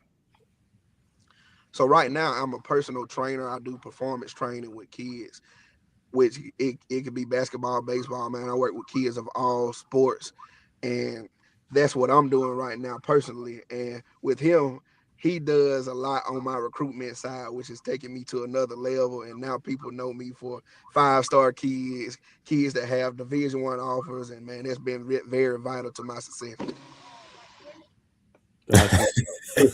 Look at that food. I wanted to ask you real quick, Mr. Teagle. Obviously talk about how to get signed up, how to get noticed, what this event's about, which is character and ability. You already talked about a success story, but want to ask just, when is this event? Will it be live stream? Like, how can people tune in and really help support, become a sponsor? How can they support everything you're trying to do for this community? As far as support, they can reach out to me personally for sponsorships. We can send an email or via text, sponsorship levels. We do have one person that's is going to become a vendor for us that's going to be part of it. But my number is 678-953-2092. My email is DTE, the number four, life, LIFE, at gmail.com. So that's how they can reach out to me. What was the other question you asked me? Nah, I'm getting old. I forgot what you asked me. What else you asked me? Yeah, I was asking, how can people watch the event? You know what I'm saying? One, and then Oh, two, I was asking, when will it be, basically? all right. So our Georgia Elite Showcase, March the 28th. The location is Newnan High School. We officially starts at 8 o'clock. We probably get done. I'm estimating by like 3, 4 o'clock. The live stream will be provided by you guys. Like you guys are doing something major this year, where we decided to take it to another level, where we actually have commentary. I'm looking forward to that. Like hopefully I can get on the mic at some point and put my 2 cents in. But I'm looking forward to the live commentary with a live stream link. That link will be sent to every college coach that's in our database. I always share this, that we're blessed to have over 1,400 college coaches in our database. So that link will be sent to everyone to give our kids, our young ladies, the opportunity to be seen. Right now, we have 27 college coaches that have committed to the showcase. I always take that with a grain of salt. I'm not saying it in a bad way. That it's 27. I always think 50 to 75% of them will be there. So right now, we're probably at 12 to 15 colleges being there, with us getting another month to get more colleges there. So I expect us to be in the 20s, maybe 30s amounts of college coaches there, and well, a lot of other college coaches watching the live stream link that you guys can provide for us, especially with the commentary. I'm really looking forward to that for sure. For sure. What's the next? You just talk about the evolution piece of this event. What's the next piece that you want to continue to add? Obviously, I know you want to do this one big, and you are. But what's the next piece of what you accomplish? Is there more girls getting in? Right. Talk about the live stream component you're doing this year. Is it doing another showcase in the summer, a fall showcase? Like, what's kind of your thought process and your plan on how to continue to elevate and obviously evolve this event? So we read the room, and then decided to do our showcase. Our showcase used to be in March, boys and girls. We read the room and like, man, these young ladies are killing it, and the coaches want it. So we went to strictly only female showcase for March and August. One of the things that happened after the August showcase, I got asked by a lot of high schools to host a showcase. That's why we're doing one in Huntsville, Alabama, March the 21st. But also that's why I've been asked to come to Commerce, Georgia, to look at their facilities and do a showcase in Commerce, Georgia, as well as Lafayette, Alabama. The key is, man, to keep pushing it. I've been asked by a school in Auburn, Alabama, to bring the showcase. So we're not turning our nose down to anything, because once again, we want to be able to make it reach everywhere. So where it's Commerce, where it's Auburn, where it's Lafayette, Alabama, where it's Huntsville, Alabama, or where it's just Newnan, Georgia. Like our goal is to give our kids exposure. So I think in the future that one showcase we do in March, when that turned to two, will lead to more. One of the things that we give our students a chance in the March and August showcase, the seniors, is a senior only workout where college coaches will come work out kids the day before the showcase. And that's something we offer to our seniors for free. We don't charge them. It's a way that in last year we did one in August.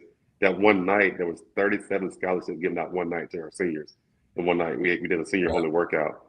We had like 4 colleges there, and 37 offers were given out that one night. So it's something that we're proud of. It's something that we're looking forward to continue to do. One coach told me that he wanted to lead the senior workout like 3 months ago. He said, I got to lead that workout. He was just thankful for that, because this coach had coached on every level, Division I, Division II, Division III.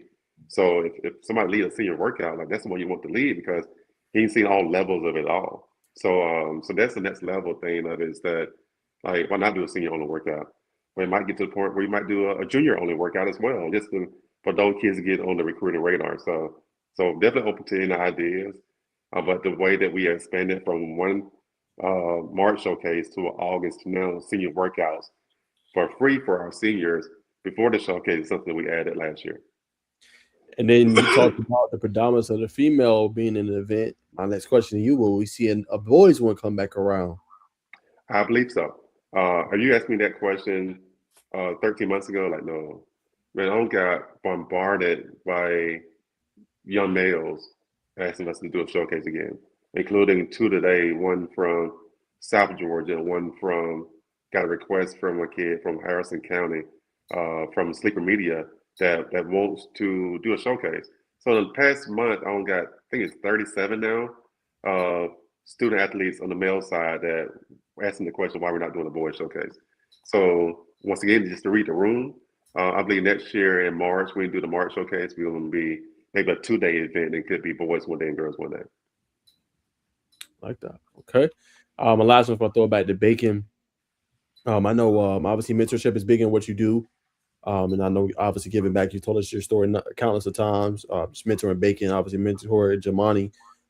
But what feeling does it evoke or give you when you can see successful stories, like theirs, and being able to take that next jump in their careers and what they want to do, like you said with Jamani, performance training some of the best creme de la creme athletes. Bacon is doing what he loves and what he wants to do with documentaries and giving behind the scenes looks on programs. How does that? What does that feeling kind of evoke for you when you see people can achieve what they want to? And you was a big reason behind it. It's a small wins. Like today, Arvin called me and I was finna start like a session with some smaller kids. He was a kid in Kingston, and Kingston a week ago wouldn't speak. Like he wouldn't speak. Kingston today we were doing drills and he hollered out, "Pass me the ball," or ball," like louder than anybody in the gym. But what got me at the end of our session, we always get in a circle, and Kingston said these words: "I want to pray for everybody." Mhm. That's a win. Like that's not how many points you scored. Like they just like they has made my day. That Kingston said like I want to pray, and he did pray. Like that's the part that like they just make you feel really really good. That a kid a week ago, his mom said I'm not sure he even want to talk, telling us today that he want to pray a week later. So those stories make you feel good, make you wake up in the morning and feel like, man, let's keep this thing going, because this grind is real. Every week I'm at multiple games, and it starts from 7, 8 year olds to collegiate games. But it keeps the drive going when you hear a Kingston story. Yes, I love an Arbonne story. Like I think the world of Bacon Network. I think the world of Sleeper Media. I think the world of Bless with Jamani. But man, when you get those little stories like that, like man, that make you like, man, yes, yes. And also, I know that's not football related.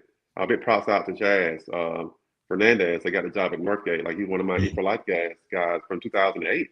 Got the job at Northgate. So proud of that young man because he's gonna do some really good things at Northgate. Hopefully not against Noonan, but some really good things at Northgate. So Yeah, way to slip that in there, man. In the context for you now, this Jamani is Jaden Terry's trainer. You know what I mean? If you didn't know, now you know, brother. So that's I it. did not know that.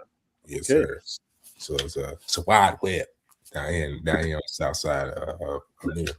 Let me ask this. I don't want to intrude, but I want to ask it. Tech fans is gonna ask this. Talking about Jaden Taylor's going to Tech, right, Bacon? Yes, sir.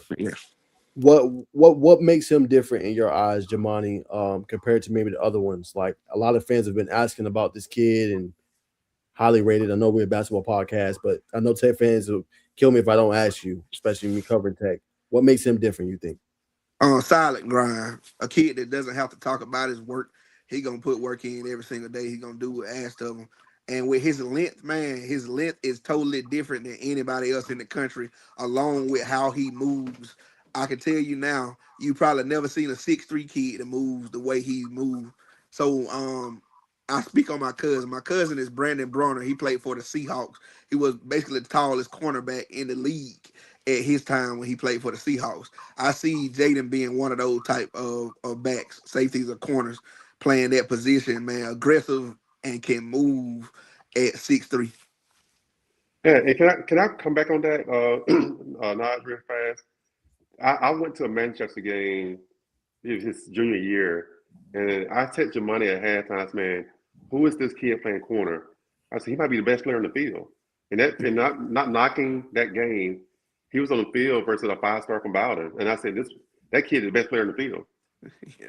So totally honest. And I texted Jamani and said, man, who's this kid? I was trying to get him on Team Empowered, but I told Jamani, I don't think we can get him. This kid is really legit. So, so from someone that saw him as a junior that was not being ranked and didn't have any offers, I literally texted money at halftime. It's like, man, who this kid is?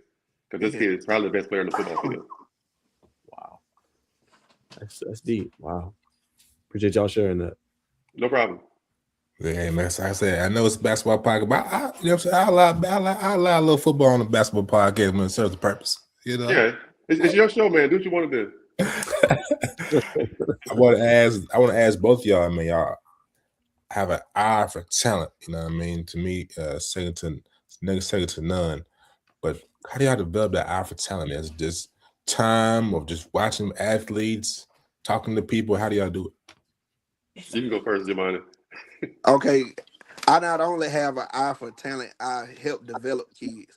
And the main thing about, or when I evaluate a kid, it's about work ethic and how bad do they want it.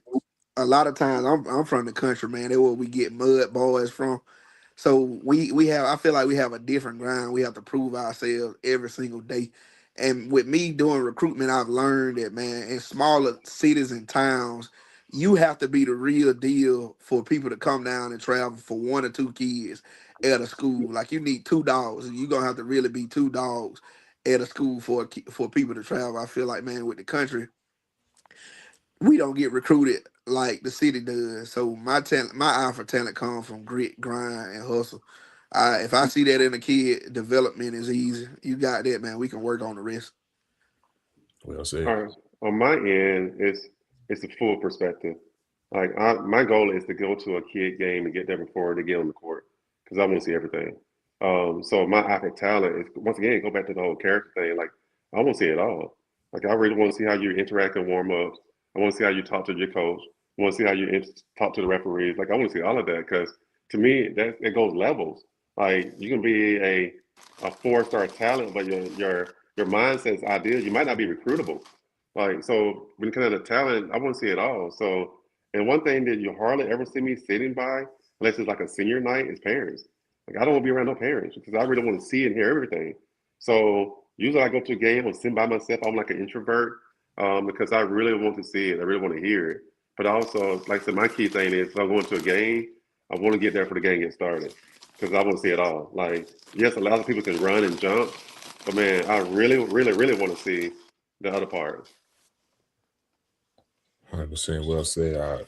I like that just getting there earlier to see the whole thing. I think that's a great player analysis point to get there to see everything, especially when you're into, like you said, bring him in front of a lot of college coaches that's got a lot on the line. You ready to say something, Jemani? I ain't mean to cut you off. Yeah, man, I got a quick story on that where he talked about being there early. When we host our camp, man, we usually do the same thing on camps, and it was a kid at our camp. He came in, no jersey. He the only kid out there with tank top on. And Derek told me before the camp, he was like, he not finna do good. I can kind of tell where he about to go already. And man, the kid left the camp before halftime just off of character and attitude. Right. True It story. matters. It matters. Like I've shared this week. I've seen kids at like 7, 8-year-old, 9, 10-year-old games warm ups and they don't have their jersey fully on. Is it hanging around their neck? Like who want that? Somebody have allowed them to fail. They just have. If you're a 5-star, you can do that. But I always tell parents this: there's only 32 5-stars every year, and your son's not gonna be one. So why allow a kid to wear a shirt just hanging around their neck? That means that it's all about you. So that's why, once again, getting there early, but also correcting that early. I never go to a game and don't write notes. I was at Harris County Griffin game that night. I wrote notes on the Griffin kids that I invited to the showcase. Why? Because I want to let them know, like, I really watched your game. I really saw what you did well. I saw it's one of the kids. Here's one of the kids I invited, last name Hancock. I took a lot of notes on her because I saw a lot of things that she brings to the table that a college coach would want. I didn't have to take notes on her, but I knew that she was one I was invited to the showcase. So I saw the warm ups. I saw what she did at halftime. I saw she walked with her teammates. I saw what she did when she made shots. I saw what she did when she got beat off the break. I saw it all. One thing I noticed, the character was still the same. That's why she got the invite. They lost by maybe 15, 20 points that night. It was not about losses and wins. It was about character and ability. What is it? When players, well, first of all, it's all started as an idea, right? You had the idea, then translated to. It was talking about the girl showcases, translated to young ladies getting opportunity to coming from college coaches, which then changed their life, where they getting compensated to play or not. But just when you see that all come full circle and young women change their lives, they get feel. What does that do for the both of y'all? Because I know y'all co-collab on this event. All right, you can go to mine. What it does for me is bring clarity to the mission and our goal when it comes to pouring back into the community and to the kids and just pushing people to be the best that they can be. And when parents come to us and kids come, they come to us, and a lot of them have lost hope. They don't think that their dreams and goals are reachable. Mhm. So being able to see them succeed is just a blessing, man. And it makes you understand and know your purpose, especially because everything we doing, man, we doing it for God.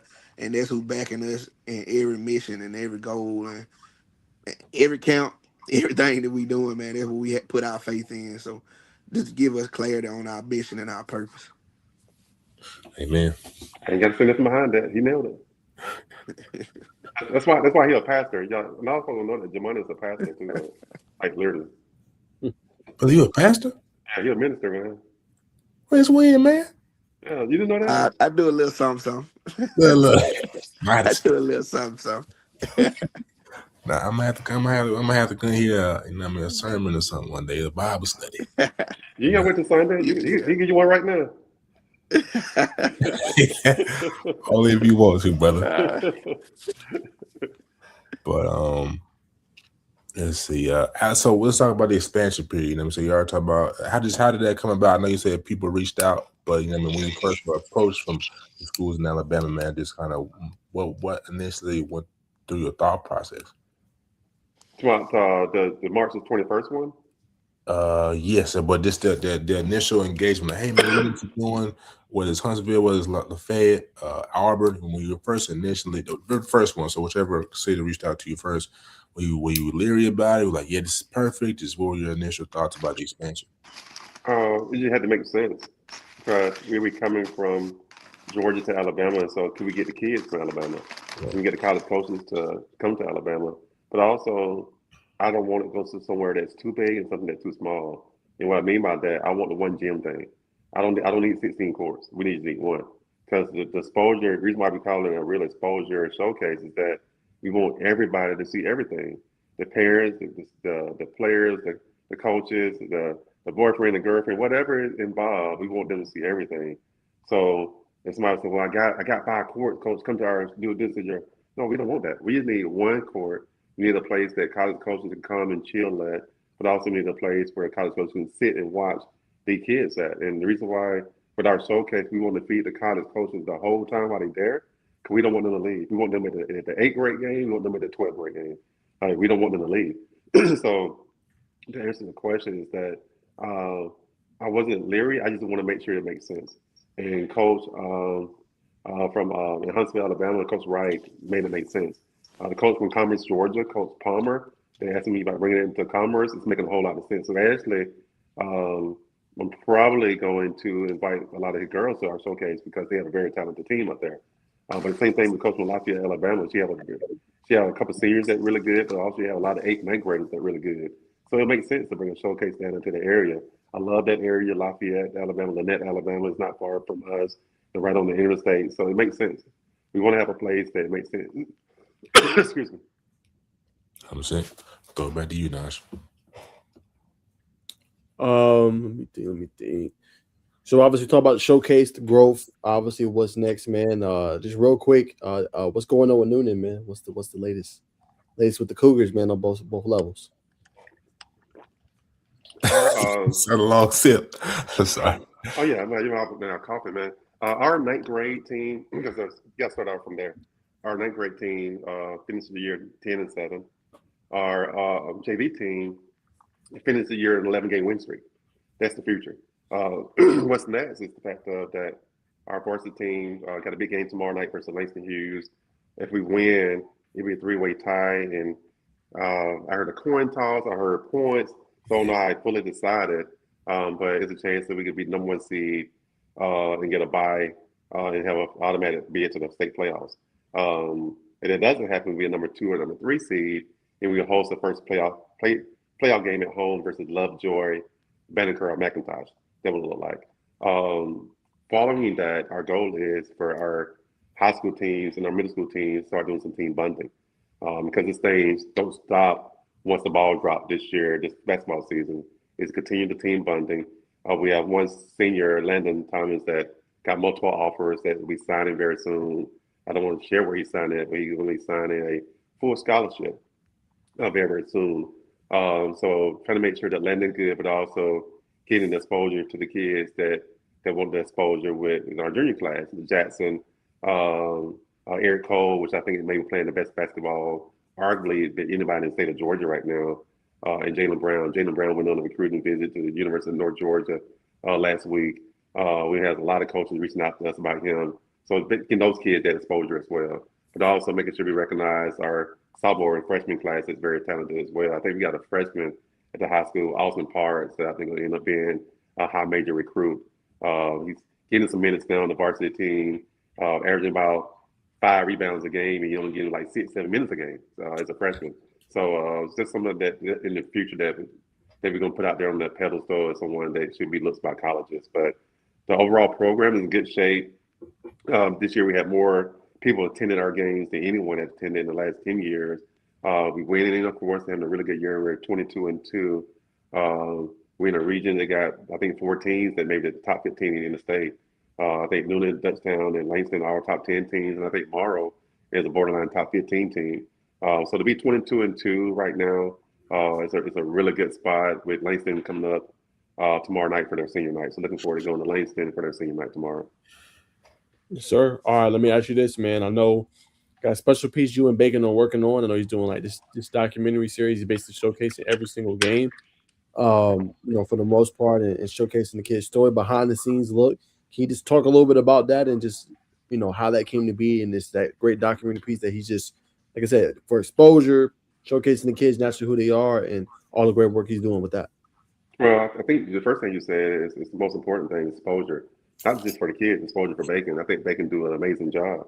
So just give him an opportunity to showcase his gifts. I'm involved none of it. Actually, out of the first time or just setting up the first one, I'm not involved in any of it because I believe that Bacon knows exactly what to do with that thing. It's been really, really good. The kids love it. I love the views of it. So it's working out, but once again, the exposure is not really all about the kids. It's about someone with a special gift. And Bacon has a special gift, so we want that special gift to be out there to the world. It's been great that our season went really, really well, so there may be more eyes. But the first part of exposure is really about Bacon because I really believe in what he do and what he represents. Our team is getting exposure, no lie. We'll had more college coaches come to our game this year than any other year. I think for 7 straight games, we had at least one college coach at a game. At one game, we had 9 college coaches. Like it's what it's about. It's about exposure. In the world that we live in now, exposure is everything. You want them to look good, you want them to feel good, you want them to eat good, you want them to play good. And right this year, they'll look good, they'll felt good, they'll play good, and they'll eaten very good. So we don't want to stop that part. So we want it to continue. Like I said before, our goal is not once our season is done this year to stop. Like we're gonna keep moving. Like it's not a time to mentor. Like we got to invest in our 8th grade programs, our 7th grade program, and on my end, invest in the rec leagues and middle schools because that's our future. So to answer the question, the exposure has been amazing this year. Great exposure. Bacon doing an amazing job, but not surprising because I believe in what you guys do is amazing. So the exposure at first was about Bacon, but we're thankful that he be able to show us some stuff about our kids. Like I love the interviews that he's done. He's doing an amazing job, but it's not surprising at all. Last one, if I throw back to Bacon, obviously we've been talking about this showcase. Can you tell us kind of where it started? Not the idea per se. I know obviously you've talked about that, but maybe the number of kids. I feel like you're at 60. I feel like you can get this thing as big as you want, Ms. Teagle. So what is where did you kind of start? So honestly, I like numbers like that because I really want it to matter. If we had 100 or 200, we probably need 3 or 4 gyms. It's easy to manage one. So that's the realness of it. But also, I want to make sure we get the right number that makes sense for the college coaches as well. And we had 200 kids, then they got to go to 4 different courts.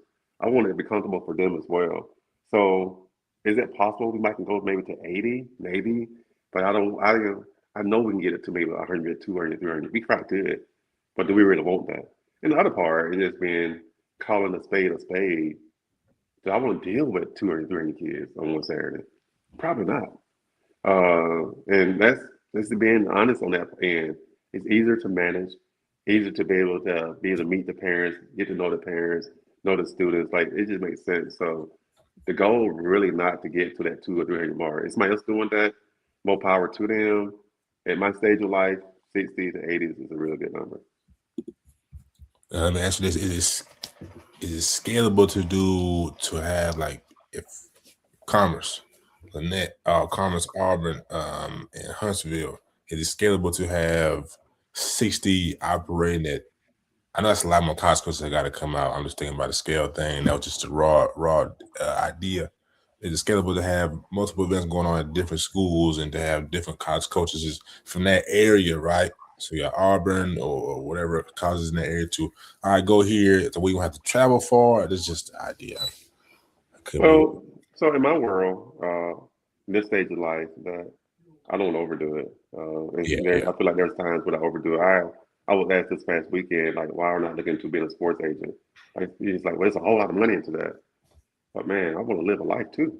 So in my world, like, I don't want to just go crazy with it because, yeah. man, like I'm blessed, man, like for real. So why would we go crazy and just be everywhere every weekend? Like, no, like it's a time and a point.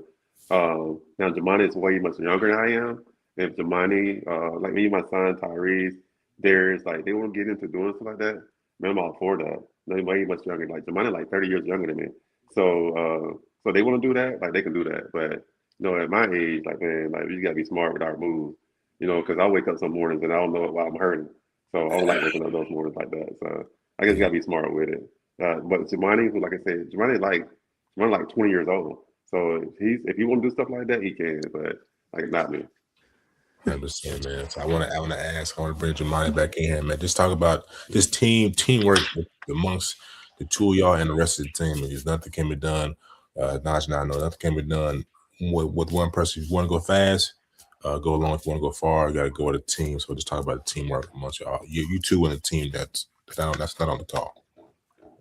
Man, that's one thing I truly believe in is teaming up with people. And I think when you add in different minds and different ideas that all can work together, you can be more successful. And I know I'm younger than Derek, like he said, but man, my mind is focused on just being quality. I love quality. And sometimes when you start making programs huge and big and just trying to get the numbers, you can dilute the quality. And I feel like that's how AAU is getting right now. And when we talked about the courts, a lot of times you go to these AAU games and you have teams on 5 to 10 courts, and coaches are only on one court. And after they're done with that one court, they leave and they're not going nowhere else. And parents are starting to catch on with these fabs. They're starting to see like, man, my child was at a showcase, and they said all these college coaches was going to be here, and they may have been there, but they weren't on our court. So now that's putting a bad taste in parents' mouths about AAU. So I think, man, teaming up, doing things the right way, having minds and like-minded people together, you can always give great quality.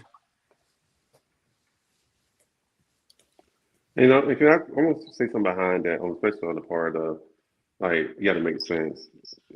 If you let's say poll 20 parents that kids play travel basketball, the money they spend per summer is like crazy.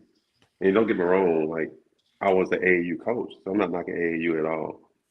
But man, to me, if you can find a really good showcase, not just saying ours, a really good showcase, and get some training in. And this is one thing I share with parents that I know will go against the grain. Like, man, there's junior year. Like, we decided to stop AAU and we decided to do private workout with college coaches. Like, well, how you do that? Just call them. Call them. Hey, man, like, man, can my son come up with a private workout with your players?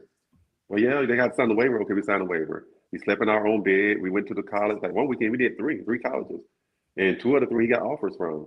So to me, that just makes sense where we can get in the car and put $20, $30 in gas, go to a college and be home in our own beds, and going to Orlando, Florida, going to West Virginia, going to whatever, and we just playing ball for the whole weekend, and we staying in bad motel rooms and eating bad food. Like it just makes sense. But the world keep telling us like, no, you got to do that, you got to do that. So to me, like I got one coach locally that kind of like expressed this to me a couple of days ago. He said, I want all my girls in your showcase. He said, why would we get in a van and go to so and so when there's a chance nobody's gonna be there? One day, a lot of AAU teams will see that. Like, why are we going here to this tournament where the chance of some of our kids being seen is slim when they can only be seen by college coaches to talk to college coaches? So hopefully one day, because I got some kids that was invited to the showcase to go in to play in a tournament on the same day, and like, well, we're going to the tournament. Well, already the coach gonna be there. We don't know. So why are we going? Like, hopefully more AAU coaches would see that part. That I'm personally not against AAU at all. It's the fact of that you know that there's a spot that coaches are really gonna be there, and in our showcase, coaches are really gonna be there. I mean, why go somewhere else? That just makes no sense financially for a program as well as parents. 100%, gentlemen. A couple more. We'll let you rock, man. We appreciate y'all coming on. We look forward to having y'all on again. But I want to ask, what you brought up was key, man. I feel like system as a whole are kind of being broken up, transition to newer and better systems. And what you said about being able to call a coach up and go to a private workout. And there's going to be some parents going to see this. I mean, watching me now, like, you know what, man, he made a good point, but going through my phone, and I may not have a college coach contact, my high school coach. He's not as tapped in as I would like him to be. So that sounds good, but how do they kind of go around the system and go A to Z? Well, every school that I can think of, you can go to the school director, staff directory. It's free public knowledge, and you can reach out. And with those schools, you continue to reach out. Maybe you have to send out, talk to the administrator assistant, the associate athletic director. Probably the athletic director might be busy. The associate athletic director might be chilling Tuesday through Thursday. Reach out and say, well, I have a student that's so interested in your school that, man, I feel like he can play on the next level. Can I get a college coach number? If you ask those questions enough, you can get that number. And every coach not going to say yes to you. But you don't need about 5 or 6 to say yes during the summer. Then you got and spend so much less money, you got what you want. Because you got your chance to be in front of college coaches without staying at bad. I always say staying at motels you probably won't want to stay at, but also eating food you probably don't want to eat. Right. Like, who want to eat nachos and cheese every Saturday for 2 to 4 o'clock? Nobody don't every Saturday. Like, but that's what you're eating. Like, so it's just that point of like, does it really make sense? Like, I remember I asked a parent 2 years ago about her kid playing AAU. She said he spent like $14,000. Just to play for 3 months, $14,000. Like, but think about that. Like, it's not like stuff getting cheaper. So once again, I'm not knocking AAU because I think kids should play competitive games. But man, it got to make sense. And playing every weekend doesn't make sense if they're not bringing value to you, especially your junior and seniors. If you're a freshman, sophomore, maybe, but you're a junior and senior, it's really about business now. And one thing I want to share to anyone that's listening, if your school is not promoting the NCAA clearinghouse or not talking about that, but you got to figure that part out because the NCAA clearinghouse is a real thing that there's somebody to be talking to them about for sure. NCAA clearinghouse is a real thing. So just want to throw it out there that like have that conversation with someone at your school, a counselor or somebody at your school about like my kid playing the sport or they're even in the clearinghouse. What is the clearinghouse? Like those are some questions that probably should be asked as well. But I also want to share this one more nugget is that if your kid don't play the whole year and she don't have a highlight film, that's a red flag. How can he see you? And I know it's quite a few kids that don't played and you can't find film on them. Well, they can't get recruited. There's no film on them. So just throwing it out there as well. We'll say any last things, Naj, before we let the guys rock and roll. Man, appreciate y'all coming on, man. Learned a lot from y'all, always from you, Mr. Teal. Definitely from you, Jamani, man. Keep doing what you're doing, man. Love to collab with y'all, more in the future. Especially when it comes to the trend, Jamani. I mean, that's all me and Bacon do. We pump kids, bring them on, try to expose them as much as as we can, man. So if you need help with just that component of getting film when they train, throwing it out there, saying for you, Mr. Digger, we got you. Thank y'all, man. Thank y'all. Most definitely. Thank y'all for coming on, man. Great message as always. And I appreciate the flowers, gentlemen. But we'll see y'all in a couple weeks.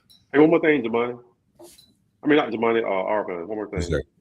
Hey, text me Naj's address. I'm gonna pick him up tomorrow. We're gonna go to Langston tomorrow. So you text it to me. All right, brother. All right. We don't do it publicly because you know that doesn't get out. But just text me his address, and Naj, I'll pick you up about 5:15 tomorrow.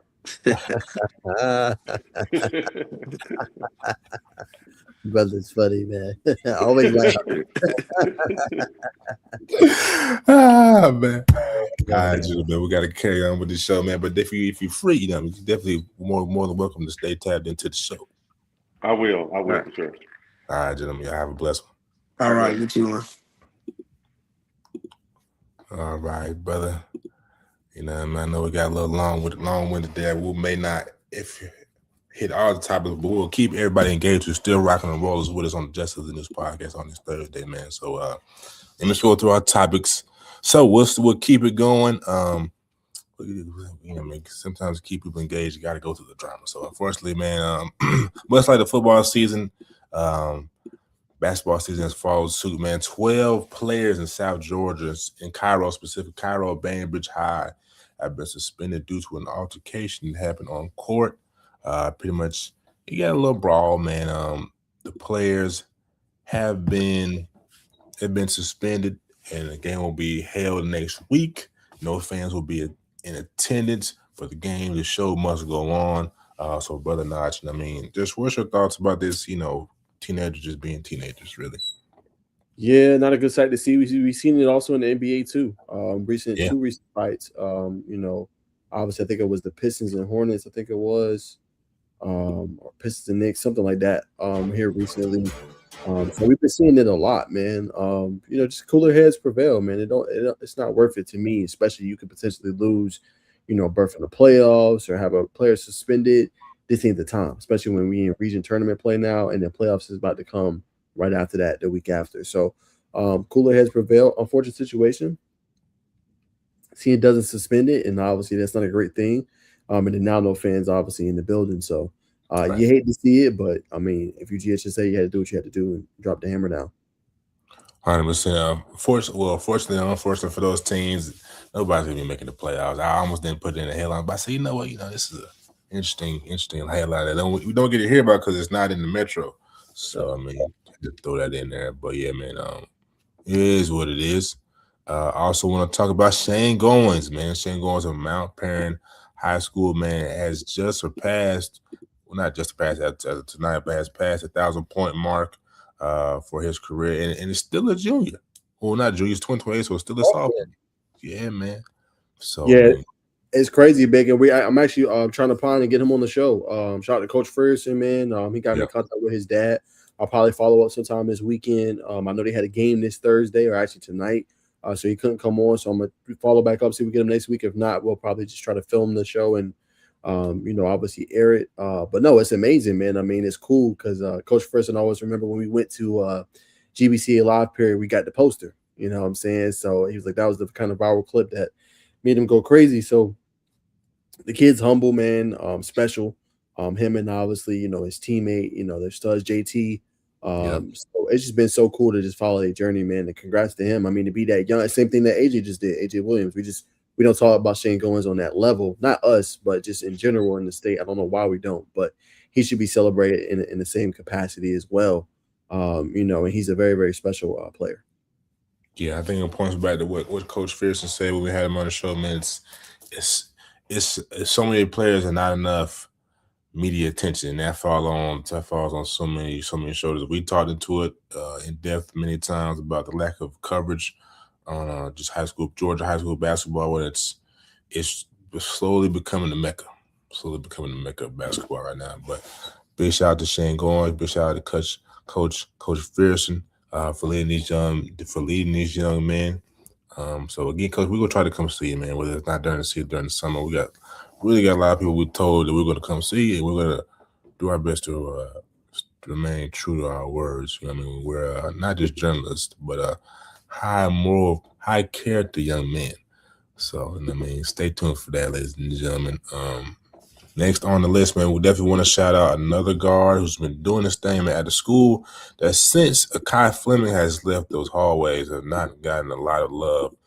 But a guard, Nate Winters, 6'6" wing, scored 29 points on back-to-back nights. As you see McEachern, Paulding County making 10 threes while rebounding and defending at a high level. Keep an eye and ear out for Nate Winters. I think I've been hearing about him for some time now.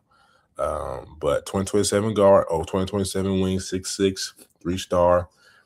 It'll be interesting to see if OTE snatches him up, or if another team comes calling, or will he stay at Osborne, man? Naj, what's your thoughts about Nate Winters, 29 points back-to-back? Yeah, man, he's finding his groove at the right time, trying to lead Osborne, obviously, continue to step up. I have heard that name before. He's been playing at obviously a high level, playing a tough region, but he's in the groove right now. When you look at his film, ability to break down opponents, right? ISO ball, get to his spot, raise up, confident. And it's against McEachern, right? We know they got Chase Lumpkin, several elite players. McEachern's one of the top teams, obviously, in 6A in the classification. But just no hesitation, can shoot the ball at a high percentage clip, get into his spots, moves the ball around. I mean, I think a really, really good player that's continuing to get better, man. And like you said, I think it'll be other schools calling. Not saying he should leave Osborne, but at the end of the day, you got to do what you got to do in terms of exposure and continue to get yourself out there. We've seen it with Akai. Akai played at Osborne, ended up getting on the map, and then he ended up leaving, going obviously to OTE. Played sparingly, but now we see what he's doing on the collegiate level. You know what I'm saying, and playing at Georgia Tech, man. So he definitely has that. And I think him being 6'6" combo guard is only going to help in that. Nah, facts. Yeah, definitely shout out to Mr. Winters, Nate Winters, and we can't forget about Amari Chaudhry as well, who played at Osborne with Akai, who later decided to join Akai, playing at OTE with the Cold Heart. So they played on they played on the same team. So shout out to Osborne, that community, and those young men who have since moved on. But we'll transition to college basketball. Got a good one, Naj. Got a good one.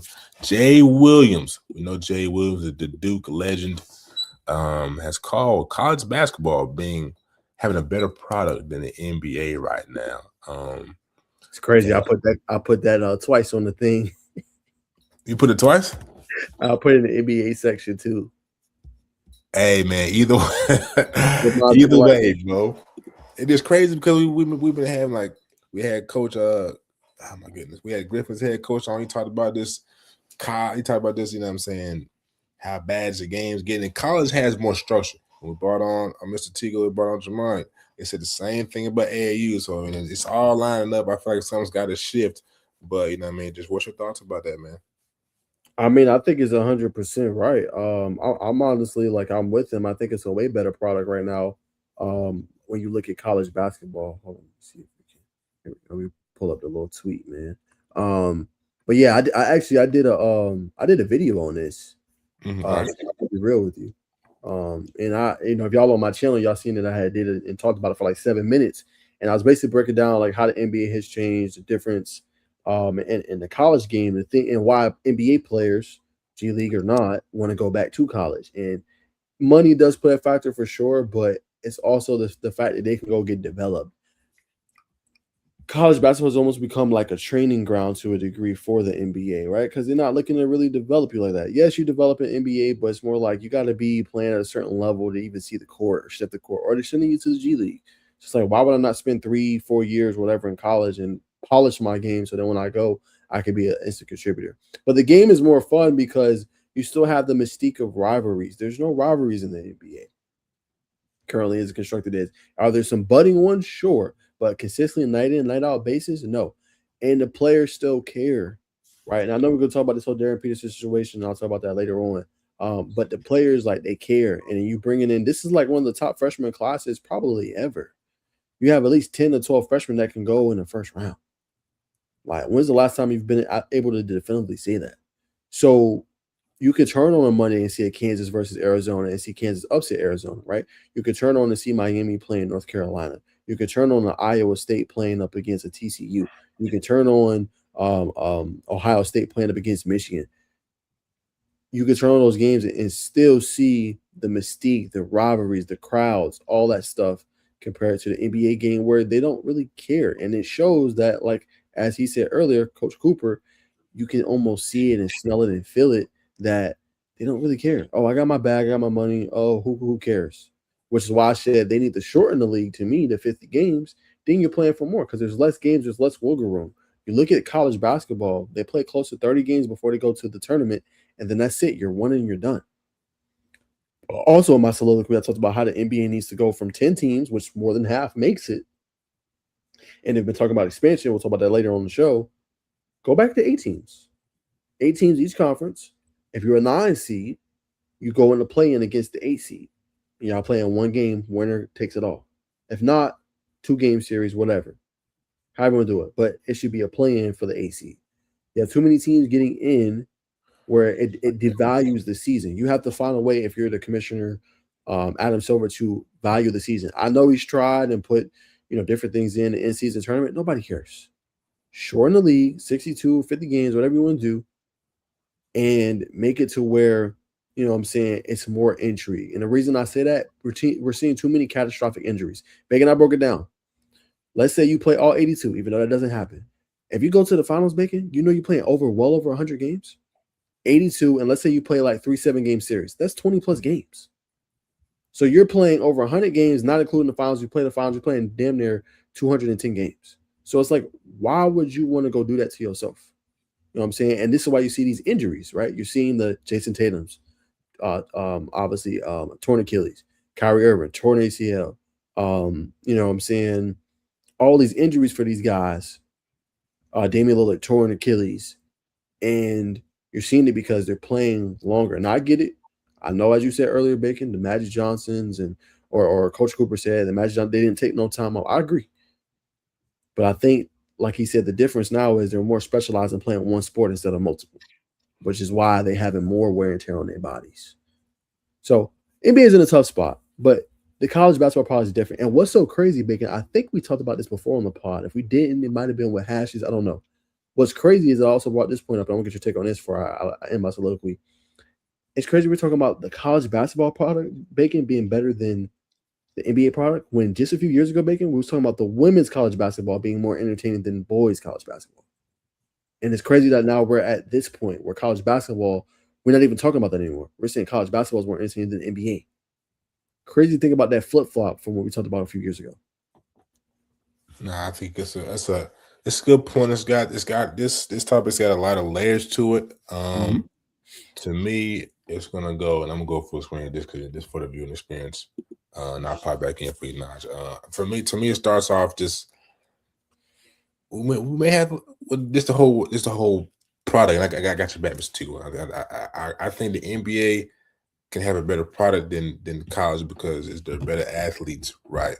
However, NBA has a model where we're putting the most high noticeable brands on TV, a la NBA TV, things like that. So they gotta do better with that, and we gotta start looking at Adam Silver. When we had David Stern in, he was more of a dictator. Well, this is how things are gonna go, a la load management. You know what I mean? You gotta do a better job at that. You know what I mean? And that's why we see players not take the game as serious because I know coach is gonna give me time off, yada yada yada. You know what I mean? But it all starts off with this. We got to put better games on TV. That we should see more. Let's see what's a good one. Portland playing, you know what I mean? Just more competitive game. We see Portland's a pretty good team, brother. You know what I mean? They got, you know what I'm saying? That's a good brand of basketball that they're putting on, but that's neither here nor there. Portland on TV? Portland is a good basketball team, brother. Jamari Grant, you know what I mean? Drew Holiday, that's a good team. I'm telling you, brother, that team's gonna be very good. Dame Lillard coming back next year. Putting you ahead of the game, brother. Let me help you. You put Knicks and Pistons on TV. Boston, New York on TV. But I'm saying you putting the Warriors on TV, it's a good brand, but they're not doing it right now. And I understand people want to see Steph Curry, but you have to, as an NBA, you have to understand the brands of teams that are on the rise and give them put them more on display. Because what you're doing right now is not good. You don't agree with that? I said I'm not going to disagree with that. I think you're right. I think to your point, the NBA puts too much there with the old heads, and obviously putting their brands on and milking the hell out of them instead of, like you said, the teams that are on the rise, like putting more Pistons on, putting more, obviously, like to your point, Portland on, or those type. I agree. Yeah, Portland may not have been the best case. I think they're a good team. I've been talking about them for a while, but you get what I'm trying to say. I just putting team because I feel like I turn on TV like, oh man, we're seeing Denver play, Denver playing whoever else. I thought, man, I just seen this game 2 weeks ago. Lakers. So the Lakers. We want to see some diversity, man. We just want to see some diversity. Adam Silver. I'm not Adam Silver. Adam Silver's got to. He's got to be better. He's got to be a better commissioner. It's got to be. It just the whole NBA product is not good. NBA TV got to pay for these exclusive subscription to see a certain game. With colleges, it's just fair game. You know what I mean? You get to see BYU play Kansas. Get to see BYU play Baylor. You get to see Duke play.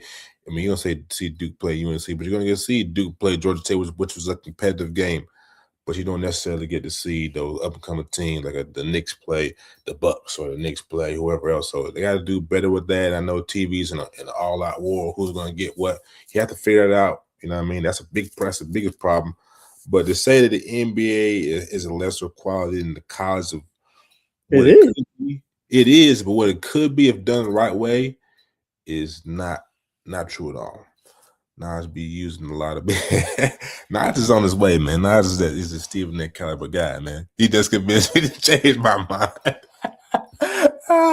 Nah, he's making great points. He's making great points. It's a better product on TV for college, but it's because of number one, load management, is number two, because of the paywall that they're putting up on professional sports.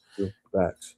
And the matchups that they're trying to push. You have to be, in order to be successful at putting anything out there, which is why we we tip our cats to you, Mr. Teagle. You're tapped in with sports, but you're also tapped in with the culture, what's going on in sports, which is why I think potentially if Slam, I'm not gonna say complex, but if Slam or it's supposed to say Slam right now. Slam, if they wanted to, could probably have a bigger piece of sports media, because they intertwine the two things. The next companies I feel like are going to dominate sports, if they can get past the red line of big business, is when you combine sports and culture and interweave it. And that's what NBA has mentioned. That's what college basketball is doing a great job of, because you combine content creators of Nick in the Cut, whoever else. Like you look at all these top athletes in college basketball, they all had, even NBA, even NFL, but it started in high school and college. They all got cameramen following them around, their own camera crew. They're doing their own documentaries, so the younger kids are tapped in, watching them on YouTube, which is why they probably are watching more highlights. They're watching more of these guys behind the scenes, day-to-day life, instead of watching the games. They're more intrigued with their lifestyle, which is why you intertwine the two, you all have more success. I know that was a long rant, but that's just my thoughts. Nice soliloquy. Hey man, yes sir. Soliloquy. That's, you know what I mean. All of that means long talk, or rant, for lack of better words. We don't just educate you about the sports. We educate you on your dictionary and your thesaurus. Yes sir. Well, next up, man, we got let's see, Caleb Wilson out indefinitely, man. So let me actually go ahead and find that since you're on Twitter, man. That hurt my heart, man, because they just beat Duke in dramatic fashion at the buzzer. I was like, man, UNC is looking real interesting. And it's crazy because he carried them in the first half of that game. Right? Yeah. He carried them in the first half, and it's like they didn't have no answers. And I think Duke was up like 12 or 13. And then Caleb just was consistent, and then he was I don't care what nobody. He was going at Cameron Boozer. It almost reminded me when we went to a Peach Jam. Yeah. There was a team, but I was like, yo, Caleb is special. Like Caleb gets slept on in the recruiting and stuff, but like we seen it in the Peach Jam, like Caleb making blocks, he get on the other end. And that's when they played the Bonsta. Remember they played against Stokes, because they were the same team, and Caleb ain't never back down, even though he was a year younger. Technically at that point. You know what I'm saying? So I mean, I was impressed, with that. And the injury, it just It sucks. It's a blow. For what they're doing. He has like 17, 20-point games this year, Bacon. And I think he set a freshman record with just double figures. Yeah. So the kid's special, man. And he plays the game the right way. And what's crazy about the story, Bacon, is he fractured his hand and he didn't even know at the time. This is why I like Caleb. He fractured his hand. It came back negative, and then he went and still finished the second half of the game.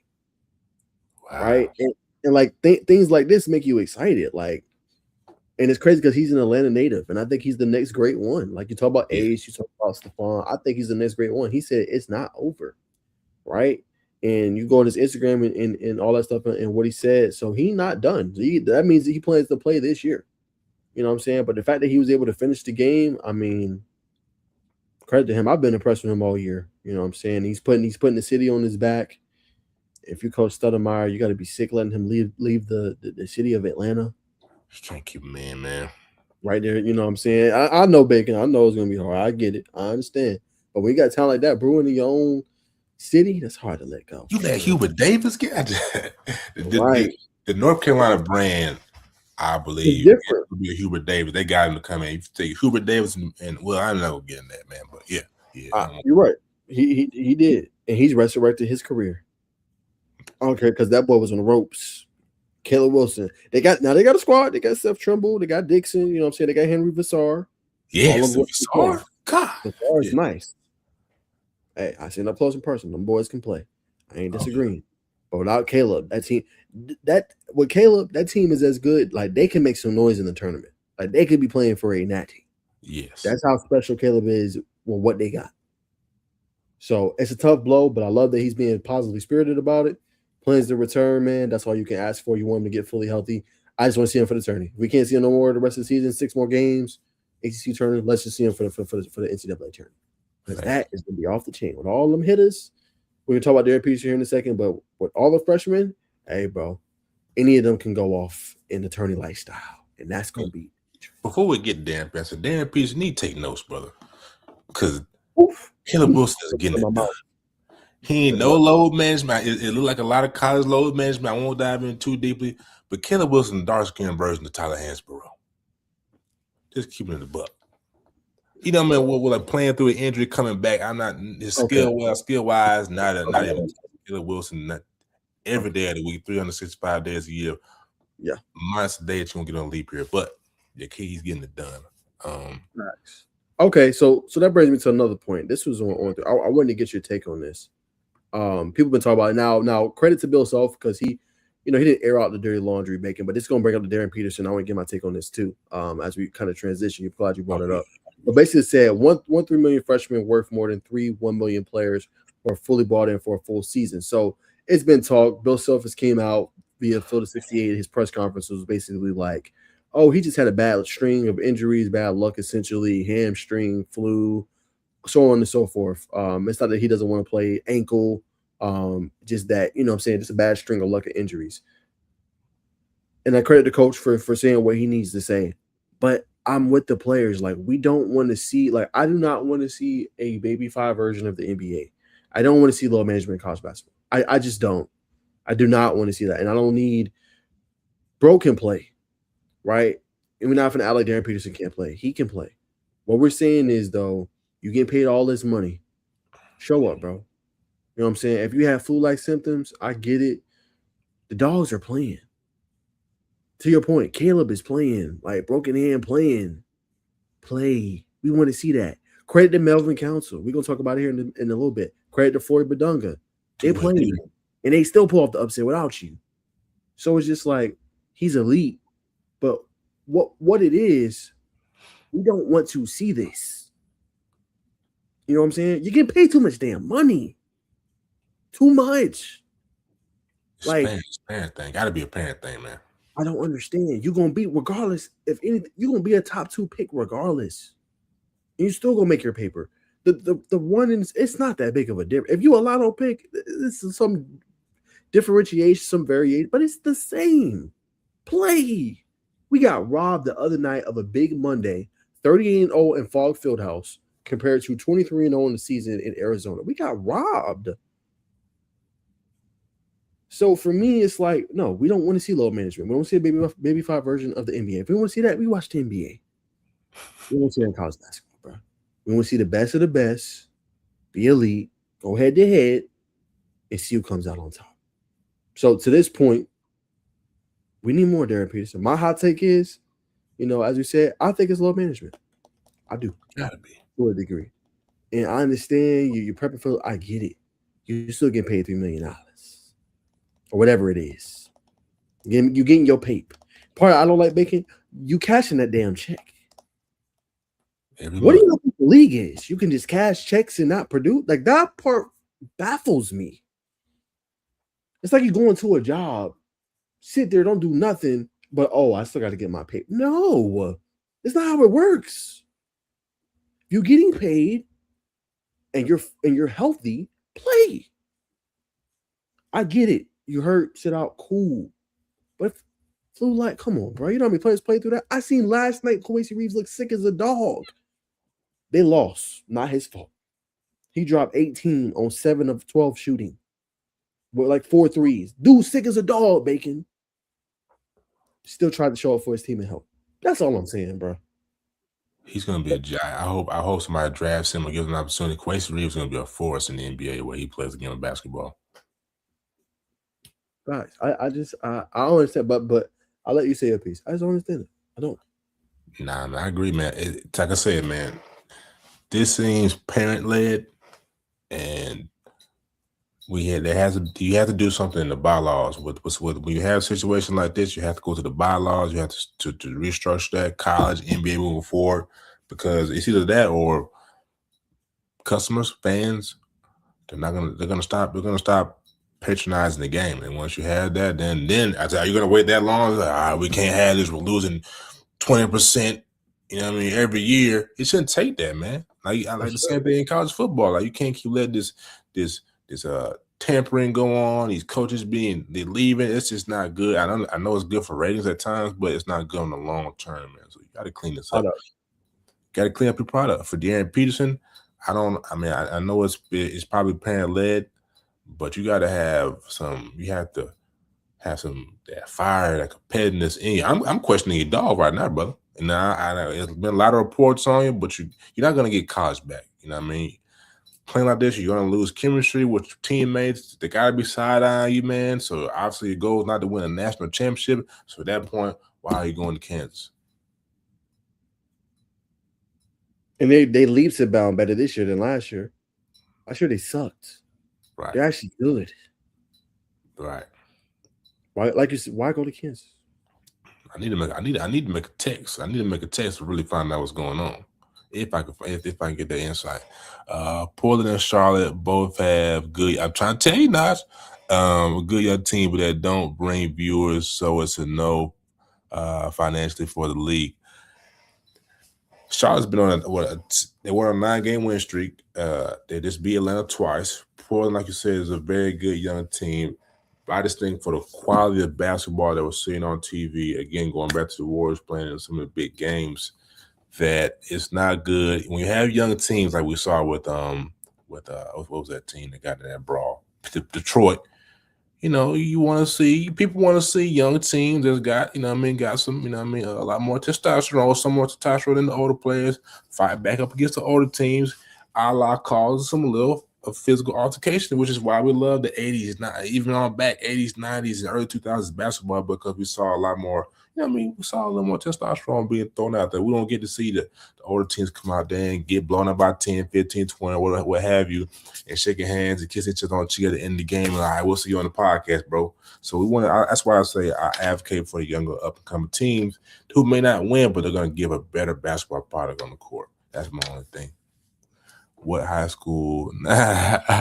Hey, man, Norcross, man. Norcross. Brothers elite now. Brothers elite. So, which is man, I will put you out your college accolades. I'll let you do that. But, yeah, brother with Norcross, man. Yeah, so if you're still watching, summa cum laude 4.0 in college. Georgia State. What's the side effects, Naj? Oh, let me find them. My bad. Hold on. The guy that's up to USC too in Georgia. I just didn't go. Southern Cal? Hmm? I knew that. I just had to put out different content for the viewers. Ah, Nah, he's definitely a savant, man. The brother definitely an intellectual, man, for sure. Man. So I'll let you transition, man. You got the keys right now, brother. You can transition. all right, man. So we was talking about just real quick reaction to the game. It was on Monday, so I know it is a little bit later in the week, man. But just want to give a quick shout out to it was Melvin Council and then Floyd Badunga carried the scoring low. Bacon on Monday night. And that got shot out Bryson Tiller too, man. Another one we seen up close, Bacon Young. I remember that was when I think I first was like, getting to know you, meeting you and stuff. And we seen him at the Tip Off Classic. He was young at that point. I don't know if you remember that, Bacon. Yeah, I remember But Would, he ended up playing really well. Express. With a boy Raw. Yeah. Mm-hmm. Well, Express. Yep. Yeah, he ended up dropping 18 and 8, but Badunga was a beast, man. 23 points, 10 boards. I think he had 4 or 5 blocks in the game, too. Was real big down the stretch for them. Melvin Council didn't shoot it well, 6 for 25, but continued to, put the tempo and the pace on them. But a great game, man. Braden Burries is a dude. Dude is outstanding. A true freshman as well. Him and Koa Pete, who was only limited to 6 points. So that speaks about the defensive effort by Flory Badunga, as we talked about earlier, because he was matched up on him a lot. And then Montages Krivas had a double-double, 14 and 15, but just was impressed with Kansas' ability to withstand the runs, not have their best player, and find a way to come out on top and get this win over Arizona. Was a massive first loss of the season and a big win for Kansas to continue to add and build to their resume. Absolutely, man. Great win by Kansas. A team that is dangerous, but a team that can obviously win it all when they're at full strength. 100%. It will be a lot of fun to watch. All right, Bacon, let's see. I think you have a bracket. Yeah. Per Fox. All right, we'll take a look at that real quick and kind of wrap it up. All right, man. So this is Fox bracket forecast, man. This is how they see one of the regions playing out. Duke Navy, Iowa Auburn, Alabama Troy, Texas Tech, Stephen F. Austin, Kansas Hawaii, Arkansas Santa Clara, San Diego State, Villanova SMU, Illinois Wright State. Then you have the other bracket: UConn, UMBC versus Bethune-Cookman, UCF, Texas A&M, North Carolina, UNC Wilmington, Vanderbilt, Belmont, Purdue, Austin, PA, Kentucky, Miami. I like Miami a lot. NC State, Wisconsin, Houston, East Tennessee State, Michigan, Merrimack or Morgan State, Utah, St. Mary's, Virginia, and Utah Valley, St. John's, Liberty, Florida, Winthrop, Louisville, UCLA, Tennessee, Indiana. That would be a really good first round matchup. Iowa State, UT Martin. And last but not least, they got Arizona, LIU, Miami of Ohio, USC, Gonzaga, North Dakota State, Clemson, Tulsa, Michigan State, Harvard, BYU, Texas, or Virginia Tech, St. Louis, Georgia, Nebraska, Portland State. It's a good field. So I think it's going to be an entertaining field this year. But March Madness is always crazy. I think March Madness is going to be even crazier this year. To what Jay Williams said about this college basketball, it's going to be a lot of. This college sports period is a lot of parity, especially in college basketball. So, man, I don't think anybody's going to have a perfect bracket this year. It's going to be tough. I think it will be tough. Way more upsets, man. And as y'all know, we'll keep you guys informed with the college basketball world. You know what I'm saying? The latest there, man. But that is the latest going on in CBB. 100%. All right, let's transition to women's college basketball, man. We won't hold y'all too much longer, man. We're in the last 2 segments of the show. Had some really great interviews. So if you're just not tuning in, wait till the show's over, right? Like the video, whether you're on Bacon Network or Naj Wilkins YouTube, and go watch the front part of the show, man. We had some great interviews, man. So women's college basketball, I think I won't go too much dive deep into it. I want to give it this time, so we may talk about this segment next week as well. But Coach Abe and UGA, they need more respect. 19-5 on the season. Top 25. We were 24 in the AP poll. Had some big recruits. I think Jocelyn Faison, if I'm not saying that correctly, from Langston Hughes, really touching the recruiting scene very well. Even touching the overseas market, bringing in some players from France. So Coach Abe is getting the job done, and we really don't hear too much about it in the state of Georgia, about what that team is doing. Took Tennessee to overtime, only lost by 2. You know what I mean? So the Lady Bulldogs are definitely doing their thing and trending in the right direction. Olivia Edwards, the big old Tennessee commit, made the slam cover. You know what I mean? It's talked about her life in that article as well. Adopted by a coach. And you know what I'm saying? She's been doing her thing, man. So as we continue, let's see, Sean. Okay, yeah, let's do this. So we're gonna shine some light on some ladies in Georgia who are getting some top recognition, man. It's right under your nose. We'll touch 2027. We obviously know Kate Harpin and the crew. So we'll go 2027, talk about some girls who's doing that thing in GA. All right, let's see. I know we had something in 2027. All right, here we go. Creekside. I know we know about this. Sienna Dennis doing her thing. Top 40 per ESPN. As you scroll down a little lower, Monroe High School, Keandria Acree. I know we know Miss Acree out in Monroe. She's a big wing, doing her thing, putting the ball on the floor and getting to a bucket. We all know about Nakai Worthy. Her brother's doing crazy thing at EYBL Scholastic too. So from Holy Innocents, we all know what type of program that is in North Atlanta. And St. Francis, Aaliyah Courtney, she's doing her thing. Forward 6'2", below her, Finley Parker, forward wing. She's elite as well. We did a deep dive on that team last year during the Just as a News podcast. And Alexander, last but not least, Namaya Mbiduni, Alexander 6'2" forward. So we'll go through 2028 and we'll transition on to the NBA. Let's see. Oh, here we go. I'm sorry. I can't forget about Morgan Reckley, man. Morgan Reckley, top 7 right now. Sandy Creek High School. To me, maybe the most exciting player. Some people will argue with me and say no, but Morgan Reckley is a bucket. I hate that I haven't got to see her in person, but we'll try to do that this summer or in the spring. Not spring, but spring. Morgan Reckley out of Sandy Creek High School, 5'7" point guard, but plays taller than 5'7" rather. Those are the ladies that are getting the job done and getting national recognition in the Peach. Damn, You buffering bad. I'm buffering real bad. How's it now?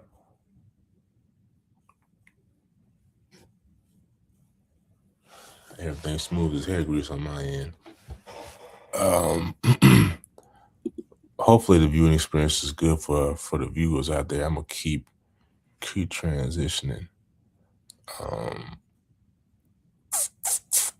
to the NBA. So let's see. How is it on your end? Am I still lagging?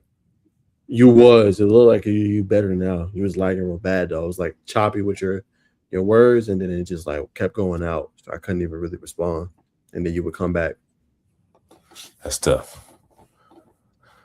It's probably because I got too many tabs open. But we'll transition to the NBA, man. Let the people rock. NBA is set to vote. Load for me. All right. So NBA is potentially making an expansion, expanding in Seattle, potentially bringing back the Supersonics. Multiple cities: Pittsburgh, Kansas City, San Diego, Mexico City, Kentucky have been listed. Now you kind of touched on this at the beginning, of the college basketball segment. So I'm gonna extend the floor to you, man, just about this news. Yeah, I think this is big. They're going to the NBA Board of Trustees and governors. They're going to vote in the summer on this in terms of expansion. We've heard about this the last few years. LeBron basically wants to be an owner eventually. Vegas, I think, would be ideal for him of what he's talked about. Kind of cool and interesting to see Mexico City as a potential team. That'd be kind of crazy. Already got a foreign team that plays in Toronto and Canada, that plays in the NBA. So that would be pretty cool. We know it's a global game, so I think that's pretty interesting as well. Kansas City could do well. Pittsburgh, I'm not sure. San Diego obviously probably wants another pro team with everything that went on with the Chargers and obviously them leaving. They don't have too much out there, but the Padres, I think. But I think they might have even moved up too. But I think you're shooting are Vegas and Seattle. Seattle makes a lot of sense because not necessarily it's the biggest market, but their fans are so crazy, like because there's really nothing up there, right? All they have is, what I'm saying, the Seahawks, really for real. I know they got the Mariners too, and things like that.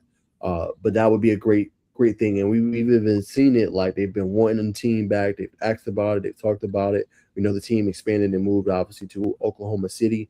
I think they would love to have another franchise. And I think you would see them show out and continue to show out as they did before. And remember, they drafted Kevin Durant. That's how long ago it was before obviously the team moved. I think you got to find some way to bring it back. I think that would be great for the culture. You talk about the interwovenness of the culture bacon between sports and culture. If you want to, get a good start on that, that would be another great way to do it. If you're the NBA and you want to be interwoven in that, bring a team to Seattle would be pretty cool. Vegas feels like a cash cow. I mean, obviously, it does make sense. They do the NBA G League there. That just feels like a cash cow to me, like something that they got a pro team in the Raiders.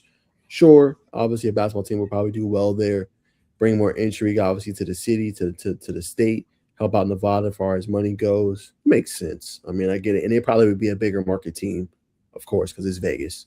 So yeah, I feel like those are your two though. If I'm NBA, I've expanded those two, and then I kind of chop it down on teams that make the playoffs. But I'm for expansion, but it has to make sense. The product that you got right now cannot continue. You have to find a way to modify and make the product at least better. And you have to find a way to ingratiate yourself within the fans. Make the fan experience better. Make it better. It's cool to expand. I'm with it. I get it. I know a lot of stuff is greed based with people, but make it make sense. But I do like the two expansion teams. I digress. Facts. I do. I'll make a case for Kentucky. Being a once upon a time, long time Kentucky fan. That's a crazy fan base, man. Kind of like the Duke Crazies. I remember for the blue and white game, people would camp out. The community, not just the students, the community would camp out to see the Kentucky Wildcats. So I'll throw Kentucky in there as a dark horse. Do I think they'll go to Kentucky, Louisville, Lexington? Lexington.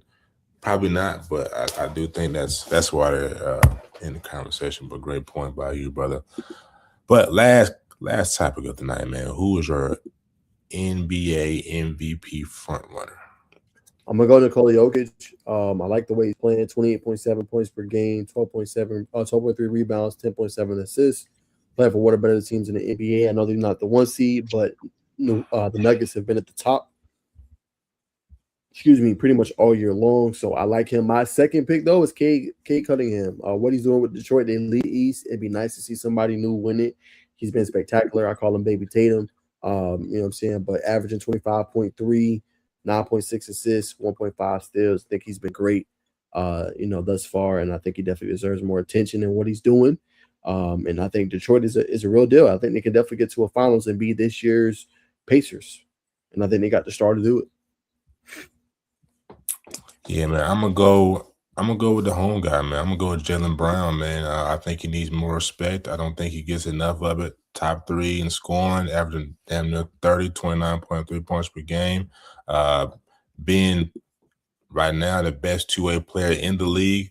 A lot of people didn't think that the former Eastern Conference Final MVP and the Finals MVP would be able to carry his team to top 3 in the East. They think it will be done with Jason Tatum going down last year, and he continues time and time again to prove people wrong. Now, some people don't like him because of his out of basketball stand.